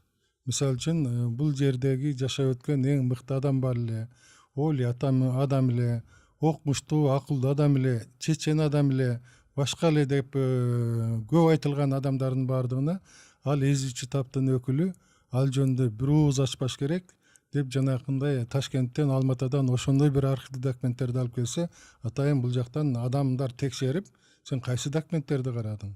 Эмне себептен Байтиктин баягы бул документин алып алдың? Эмне себептен Шабдандын бул документин алып алдың? Эмнеге Курманжан датка жөнүндө документти алып алдың? Алар деген эзүүчү таптын өкүлдөрү да деп турган архивдик документтер такыр жанакындай темир сандыкка салдырып койгон учурлар болгон да. Азыр эркиндиктин шарапаты менен ошолордун баардыгын алып, ошолорду пайдалануу менен жасаса болот. Мисалы үчүн айрымдар, мисалы үчүн мына Шабданга тиешелүү архивдик документтер дагы чыгып атат. Архивдик документтерге таянуу менен айрым бир эмгектер дагы чыгып атат. Бул аябай жакшы. Ормонханга байланыштуу дагы ошондой болду. Бирок баардык эле тарыхый инсандар жөнүндө андай эмес.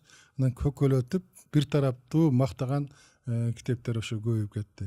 Ал гана эмес, бүгүнкү күндө жөнөкөй карапайым эле адамдардын эмес, кээде аттуу баштуу адамдардын китебин дагы кээде ошондой кылып туруп чыгарып коюп атат. Карасаң вообще ал мындай бир көзөмөлдөн, адистин көзөмөлүнөн өтпөгөн учурда. Ошондой бир учурлардан бир экөөнү уну элге жеткирбеш керек, токтотуш керек деп токтоткон учурубуз дагы болду. Жана мен суроонун башында айтпадымбы, жанагы биз ушул орустардын кабак кашын карабастан биз ошол өткөн ошол доордо орустар менен болгон кыргыздардын мамилесинде чындык кандай болсо, тарых ошондой жазылыш керек, аны тарых үчүн билиш керек. Ал деген бүгүн ушул таш ала чуркап туруп орустун баарын уруу деген сөз эмес. Бул тарыхты тарыхта билели деген нерсени айттыңыз да. Ошондой эле нерсе мына казактарга байланыштуу кээде болуп калат. Мындай Кенен Сары хан темасы көтөрүлөт дагы, анан кийин кыргыз тарап бирди айтат, казак тарап боордоштор бирди айтат, анан ортодогу баягы аябай чагымчылар чабыштырат. Анан ушул маселени кандай караш керек? Чындыкты чындыктай билиш керек. Бирок негедир ар кимдин өзүнүн чындыгы бардай да. Анан ушул маселеде, Кенен Сары маселесинде кандай? Эми Кенен Сарынын бүгүнкү күндө өтө ушундай талкууланып кетип аткандыгы бул айрым бир сенин шайыр досуңдун жакшы сөзү бар, жумшак күчтөрдүн бир аракети сыяктуу сезилип келет да. Биз жумшак күчтөр дегенде ага көп маани бербей атабыз. Жумшак күчтөр керек болсо ошол элдин арасын эритип, кошуна элдер менен бири-бирин чабыштырууга жасалган атайын бир сырткы күчтөрдүн аракети. Украина менен Россиянын ушундай бир маселеси дагы тарыхты ошондой бир өтө бир элге көбүрөөк ушундай бир беткей талкуулап отуруп туруп, эки элдин бири-бирине душман болушуна дагы кичине себепкер болуп калды. Казакстан менен казак эли менен кыргыз элин дагы бири-бирине ошо тарых аркылуу таш аттырып, тарых аркылуу бири-бири менен карама каршылаштырсак болот деген дагы бүгүнкү күндө жумшак күчтөр бар. Мына ошонун бир чети ошо Кенен Сарыдан да көрүнөт. Өткөн жылы Астанада чоң бир интеллигенция, чыгармачыл адамдардын бир чоң бир форум болуп калып, мына ошол жерде ушул маселени да көтөрүп чыккан. Биз тарыхты бири-бирибиз менен чабышууга эмес, тарыхты бири-бирибиз менен жакындаштыруу максатына көбүрөөк пайдаланалы деп. Кенен Сарынын өлүмү бул кыргыздарга конокко келип калып эле, анан кыргыздар конокту жакшы күтпөй, анан келип туруп башын алып койду деген сөздөр бүгүнкү күндө Казакстандын социалдык сеттеринде жайнап кетип, ага тиешелүү бир тараптуу ар кандай роликтер, ар кандай фильмдер жайнап кетип, бүгүнкү күндө ушул жаштарды өтө каршылаштырып атат.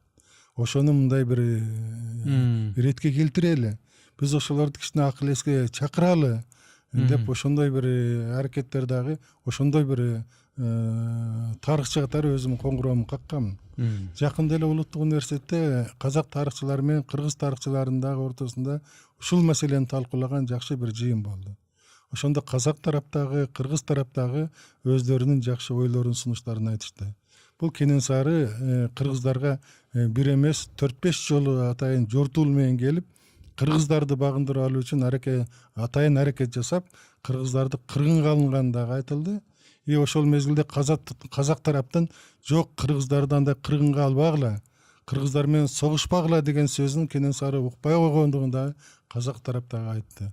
Ошон үчүн бул баягы казак менен кыргыздын ортосундагы өтө бир акыркы бир ушундай бир көлөкө түшүрө турган бир окуяны биз бир тараптуу талкуулабай тарыхый чындык менен элге жеткирели деп айтып келе атабыз. Болбосо аны окуяны социалдык сеттер аркылуу жанакындай мээси жуулуп ушундай баягындай жек көрүү сезими күчөгөндөр бүгүнкү күндө өтө бир башкача өңүттө кабыл алып атышат. Бул жерде мындай бир жаштардын аң сезимине ойнобош керек да. Ошону Кенесарынын кыргыздарга келгенин, жоокерлер менен келгенин, ортодогу согуш акыры кыргыздардын жеңиши менен бүткөндүгүн, булардын баардыгын ушу керек болсо бул Кенесарынын башын алып Россияга алып барып бергиле деген сунушту дагы казактардын айрым бир бийлери өздөрү айткандыгын дагы тарыхый чындык катары биз элге жеткиришибиз керек. Мына ошондо тарых ордоруна коюлат деп туруп ушул маселени дагы мындай бир эмоцияга, сезимге, ушундай бир нерсеге алдырбай, эки элди карама каршылаштырбай карайлы деген аракетти бүгүн тарыхчылар жасап атат буюрса. Мен ушул подкасттагы мындай соңку суроом. Сиз тарыхчы катары кээде ушул өлкө башчыларынын ата теги тууралуу, ким экени тууралуу өзүңүз иликтеп, бунун теги мындай деп жаза коюп жүрөсүз.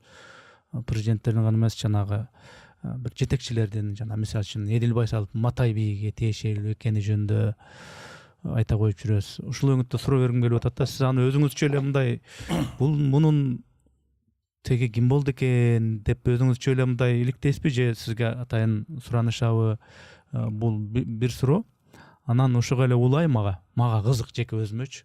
Мындай бийден бий чыгат, бий эместен ал бий чыкпайт дегендей, бул ушундай нерсеге ишенсе болобу? Себеби мындай жөн эле адам башчы боло бербей, же кандай ушу тегине байланыштуу, аккан арыктан суу агат дегендей, ушул жетекчи болгондордун, президенттердин гана эмес, жетекчи лидер болгондордун баягы гени, ата бабалары ошондой болгон үчүн баары таасир этеби? Ушул нерсени да мен билгим келет да сизденчи. Бул дагы баягы тарыхтагы өтө бир олуттуу маселелердин бирөөсү. Анан мен 35 жылдан бери ушул архивдик документтер менен иштеп жүрбөйм, архивдерде жүрүп атам.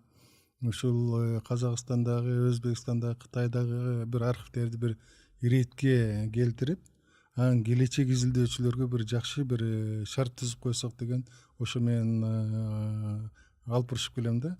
Мына ошондой баягы алып урушуп жүргөн мезгилде Өзбекстандан же болбосо Казакстандын архивдеринен өтө кызыктуу документтер көп учурайт. Жөн эле ичине кирсең окмош. Мисалы үчүн мына Курманжан Датканын жанагы сендиги өлүмдү тике кара деген нерсеси ушунчалык бир 200-300 беттик бир атайын документ бар. Курманжан Датканын 1894-95 жылдары балдарынын жазаланышы тууралуу. Анын архивдик документтерди биринчи жолу мен баягы алып келип, убагында 1987 жылы Курманжан Датканын көз жашы деген макаламды пайдалангам да. Кеңир кылып жазгам ошол окуяны. Курманжан Датка өлүмгө тик кара деп баягы мерез эне гана айта алат. Курманжан Датка ошол архивдик документтерде ушунчалык болгон аброюн, авторитетин салып, ушундай баягы генерал-губернаторлорго ыйлап, чөгөлөп балдарын аман калтыруу үчүн ушундай жүгүргөн учурлар көп болгон. Түрмөлөргө барып, түрмөлөрдүн ичине балдарыма кирип бир көрүшүп коеюн деп ошол жерде ыйлап жүргөндөрүн ошол жерде эскерүүлөр ошол документте жазылат. Жазмаларда бар. Жазмаларда бардыгы бар. Анан албетте жанагы Төлөгөн Касымбеков баягы Курманжан Датканын ушундай бир аброюн жогорулатайын деп туруп, анан жанакында өлүмгө тике кара деп туруп, жана көркөм ошону берип атпайбы? Жана Шералын Чокой дегенде, жана сен жакшы суроо бердиң эле, мен ошону айта албай калыпмын. Анан ошол сыяктуу, мисалы үчүн Токтогул Сатылганов сүргүнгө айдалган эмес, жөн эле ушундай Жоморт Бөкөнбаев эле ошону көкөлөтүп отуруп ушинтип койгон деген маселе дагы талкууланып кетет. Ошону мына Өзбекстан архивинен Курманжан Датка эмен Токтогул Сатылгановдун кантип түрмөгө түшкөнүн, кантип айдалгандыгын, анан кийин Иркутский деген архивинен анан толуктап ошонун баардыгын келтирип анан акындын абакчылдары деп анан кийин тактап берип атпаймынбы? Ошондой тактоолор бизден көп тарыхый инсандарга да тиешелүү да.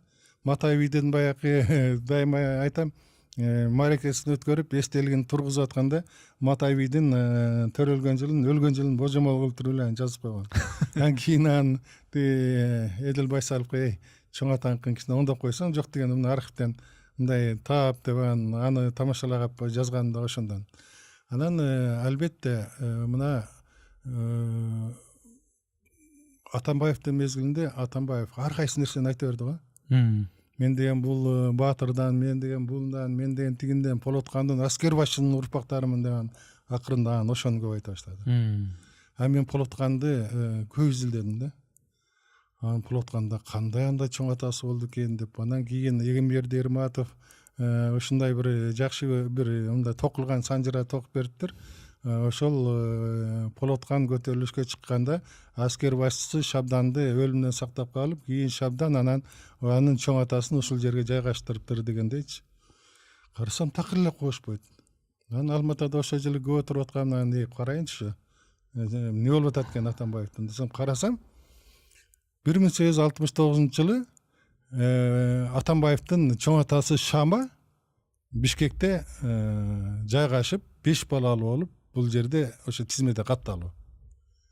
Мына Орус империясынын мезгилинде ушунчалык баягы документке так болгон да. Анан 1869-жылы бул жерде катталып атса, Асанбай 1850-жылы төрөлгөн деп жазылып турса, Атамбай 1860-жылы туулган деп турса, Тойгонбай, Толкунбай, Беркилерен дагы туулган жылы менен жазылып турган болсо, анан бул каяктан бул баягы Полоткандын аскер башчысынын баласы. Полоткандын көтөрүлүшү 1873-76-жылы болуп атса, алар ал жакта көтөрүлүш кылып атса, Атамбаевдин тиги чоң атасы, чоң аталары Шама балдары менен бuyакта жашап атса, анан ошонун баягы бүт копиясын алып келдим. Копиясын алып келип анан тиги Атамбаевга кийин ошону туура эмес сүйлөп атсыз деп жеткирдим. Анан бир күн кабыл алды. Кабыл алганда алдына документти таштадым. Экинчи Полоткандын урпагыбыз деп айтпаңыз, аскер башчысынын урпагыбыз деп айтпаңыз. Себеби сиздин атаңыз Полоткандын көтөрүлүшүнүн мезгилинде 60 жаштагы Шама буякта, Атамбай, Асанбай буякта жашаган. Анан ошо архивдин документтин негизинен тактап колуна берип койдум. Анан кайдан кантип келгендигин жана Чыңгыш Баатыр аркылуу келгенин тактап бердим. Ошондон кийин Атамбай ачча сүйлөшпөй калды. Сүйлөбөй калды тиги чоң атасы тууралычы. Анан ошондой эле мисалы үчүн Бекен Назаралиев менен өткөндө сенин подкастында да жүрөт. Тиги Жолборс эмен Текебаевдин, Бекен Назаралиевдин аталары 3 атадан кошулат, Жолборс казы. Ага Нышанбек Кошкоровдун дагы ал кыз тарабынан төрөлгөн, ал дагы. Жолборс казы Шамырзаев жөнүндө Ташкентте архив документтер өтө көп. Шамырза Даткандан тиги Жолборс казы. Аны мен өз убагында 1990-жылдары эле анын копиясын алган экенмин. А кийинки барганда дагы баягы тактадым. Анан Текебаевдин, Бекен Назаралиевдин чоң аталары. Андан кийин баягы көлдөгү архив документтерди баягындай карап, ал жакта ким болуш болгон, ким кандай болгон, Тилекматтын окуялары тигилер жөнүндө эмесем, ал жерде мына ал убакта түрмөдө жаткан Садыр Нуркожоевич. Ал жерден 2014-15-жылдары Алматадагы архив документтеги копияларым бар экен. Анан ошондо анын Солтонкул, Албай жөнүндөгү чоң аталар жөнүндө кадимгидей жүрөт. Мына алар жөнүндө керек болсо Кыргызстандын карапайым адамынан баштап мен деген баягы бийлердин, бектердин, манаптардын уулдары жөнүндө маалыматтардын бардыгы бар да архивде. Алардын бардыгын тапса болот. Демек бул мындай төбөлдөргө эмес, жөнөкөй жаран катары деле менин аталарым, чоң аталарым ким болгон, алар ким менен ким байланышы бар деп, бул өзү кызык нерсе экен да. Кызык. Мисалы үчүн 14-жылы, 15-жылы мен архивтерде иштеп атсам, Кошкордон Теңдик деген айылдан Калгул Олиянын урпагы келди. Анын урпагы келип, мен түздөн түз Калгул Олиянын урпагы болом. Өзүндө мына жеринде меңи бар экен. Анан ошо аксакал келди дагы ушу чоң атабыз жөнүндө, өзүбүздүн чоң атабыз дөт кул болуш жөнүндө эч документ жок. Архивтерде барып карасаң ошондагы бир тактап бербейсиңби деп келди. Аны архивтерде карап, архивтерден кайсы болуштукта жашаганын билбесең табыш тозак да. Бир ай, 2 айла отура бересиң. Болуштукта жашаган өздөрү дагы билбейт. Акырындан Жуан Арык деген бир болуштукту карасам, Жуан Арык, Жоон Арыкты Жуан Арык деп жазып коюптур. Тиги Кара Суудагы тиги Мөнөк болуштугу болгон. Мөнөк болуштугу, Мөнөк уруусун Маняк. Маняк болуштугу деп койгон. Орус тилине жатыктырып. Тиги эменикин Таластагы Кушчу уруусу Кушчу болуштугун Кошчинский болуштук деп койгон. Аны таап көр, издеп көр архивтенчи. Анан ошол жерден жана Калгул Олиянын урпактарын сонун кылып бир 200-300 беттик кылып көчүрмөсүн алып келип бердим. Ошол сыяктуу ар бир кыргыздын мээли бүгүнкү күндөгү мен деген адамы болобу, карапайым адамы болобу, баардык материалын тапса болот. Бирок сенин жанагы сурооң аккан арыктан суу агат деп бул бекерден айтылбайт. Кыргыздар ушунчалык өзүнүн генин, өзүнүн жанакындай жүрүм турумун, өзүнүн баягы мыктылыгын балдарын өткөрүүгө аракет кылышкан. Мыктыдан мыкты уул төрөлөт деп бекерден айтылган эмес. Балбандардын, Кожомкулга окшогон балбандардан балбандар төрөлсүн деп туруп, ошо мезгилдеги мен деген жана сынчылар кимден кандай бала төрөлөт? Биз азыр кайсы бийден, кайсы айгырдан мыктылары төрөлөт деп аны айта алабыз. Бирок ал убакта кайсы энеден, кайсы кыздан, энеден мыкты балбан төрөлөт дегендин баардыгын ошо мезгилдеги кыргыздын мыктылары аныктай алышкан. Кайсы энеден келечекте мыкты уулдар төрөлөрүнөн бери айтышкан. Ошон үчүн кыргыздар генине, кыргыздар келечегиндеги муунуна өзгөчө кам көргөн учурлар болгон. Ошон үчүн бул жерден ачыгын эле айтыш керек. Бул кыргыздардын өткөндөгүсү өзүнүн муунун таза сактап, анан өзүнүн мууну мыкты уулдар чыгышына кам көргөн.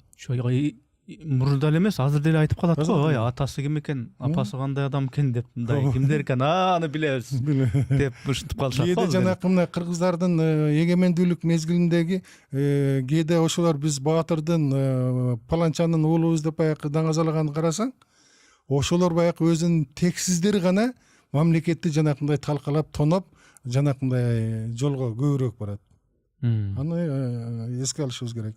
Анан биз баягы бүт эле баягы тарыхка көбүрөөк көңүл буруп атабыз. Бүгүнкү күндө кыргыздын келечеги бул билимдүү, илимдүү, анан ушундай баягы бүгүнкү өнүгүүнүн кан тамырын ушундай бир кармап билген мыкты жаштарда десек болот. Жаштар бүгүнкү күндө мүмкүнчүлүгү аябай кеңири. Жаштар эч нерседен коркпойт. Жаштардын баягы арасында укмуштар чыгып атат бүгүнкү күндө. Дүйнөнү таң калтыргандар чыгып атат.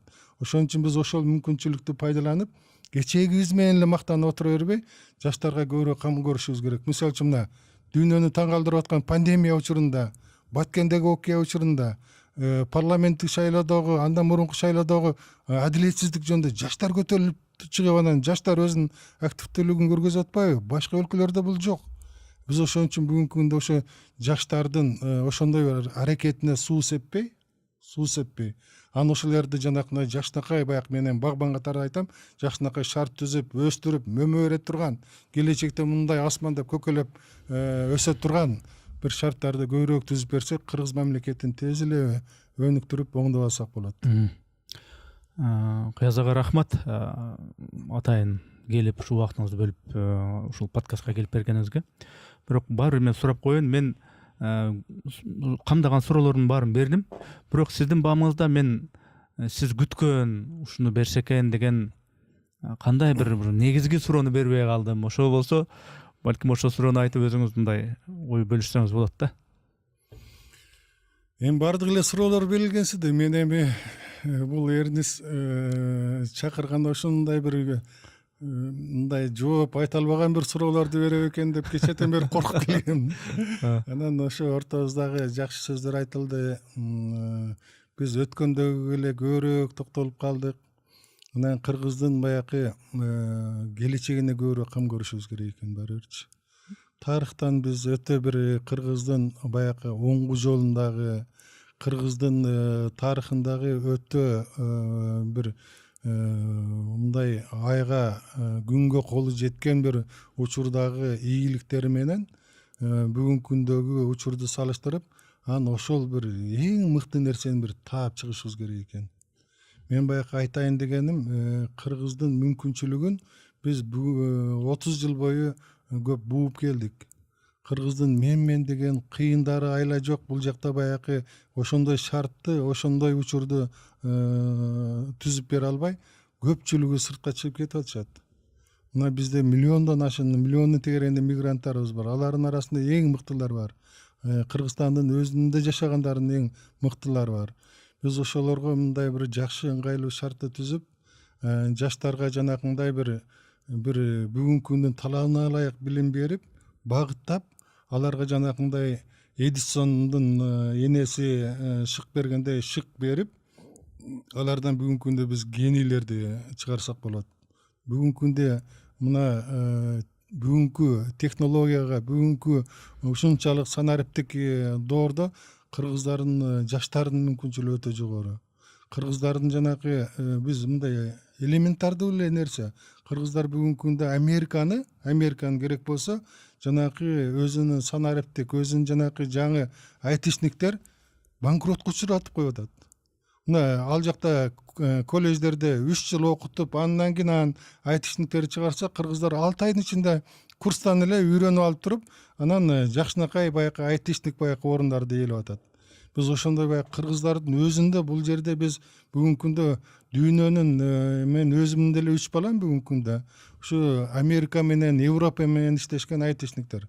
Ошолорго мындай ата эне өзү, андан анын мамлекет шарт түзүп берип, кыргызга мына 1 миллион мигранттарды сыртка чыгаргандын ордуна Россияга, Казакстанга, Кыргызстандын өзүндө эле бир 150-200 миң айтишник даярдатып койсок, ал жактан Кыргызстанга миллиарддаган каражат ушул жерге келип түшүп турат. Ошон үчүн бүгүнкү күндө биз жанакы искусственный интеллектти, программисттерди, айтишниктерди бүгүнкү күндө болгон шартыбызды ошол жака буйруп, ал деген мына керек болсо кум төргө караганда, казылып алынып аткан уранын тиги гендерине караганда, башкаларга караганда кыргызга ушундай бир чоң бир байлык алып келе турган мүмкүнчүлүк. Биз ошондой нерсеге бүгүнкү күндө көбүрөөк көңүл бурсак, биздин келечегибиз ошо бүгүнкү күндөгү дүйнөлүк ааламдашуу мезгилиндеги бир ушундай баягы кыргыздын ырыскысын туура кармап, ошону туура багытка, келечекке ошондой бир иш кылсак, кыргыз мамлекетибиздин эгемендүүлүгүбүздүн бир башаты ошондо болот кийин, ийгилиги ошондо болот. Биз оңгу жолубузга түшкөндө ошондой кыргыздын мыктылыгын бүгүнкү күндө дүйнөгө көргөзүшүбүз керек. Мына ушу баягы менин айтайын дегеним, өткөн тарыхты терең билип, анан келечекке бир ишенимдүү кадам таштай турган, кыргыз жаштарына дымак берген, шык жараткан, талантын ашынган, эмгекчилдикке ушундай бир шыктандырган, бийик максат кое билген жаштарды көбүрөөк тарбияласак, анан өзүнүн тарыхына сыймыктанып, анан ошо өзүнүн тарыхындагыдай бийик мезгилди келечекте курсак деген мындай бир жаштарды дымак менен тарбияласак, ошондо биз мамлекетибиз өнүгүүсү дагы ошондо тез болот, келечеги кең болот ошондо. Өзү маяк бүтөйүн дегенде кеп кызыйт да, негизичи мындай. Негизи буюрса эми алдыда дагы могу идеология боюнча өзүнчө сөз кыла турган экенбиз. Буюрса алдыда дагы сиздин убакыт саатыңызды карап, шартыңызды карап, буюрса идеология боюнча өзүнчө бир сөз кыла турган экенбиз. Анда ушу бүгүн келип ушу мен берген суроолорго чын ниетиңизден баягы мүмкүн болушунча ушу элге түшүнүктүү, жатык тил менен анан мындай бир күйүп жанып ушундай болуш керек, ушундайга умтулушубуз керек деп мындай ушундай өңүттө жооп бергениңизге мен ыраазычылык билдирем. Ишиңизде ийгилик болсун, үй бүлөңүздө тынччылык болсун.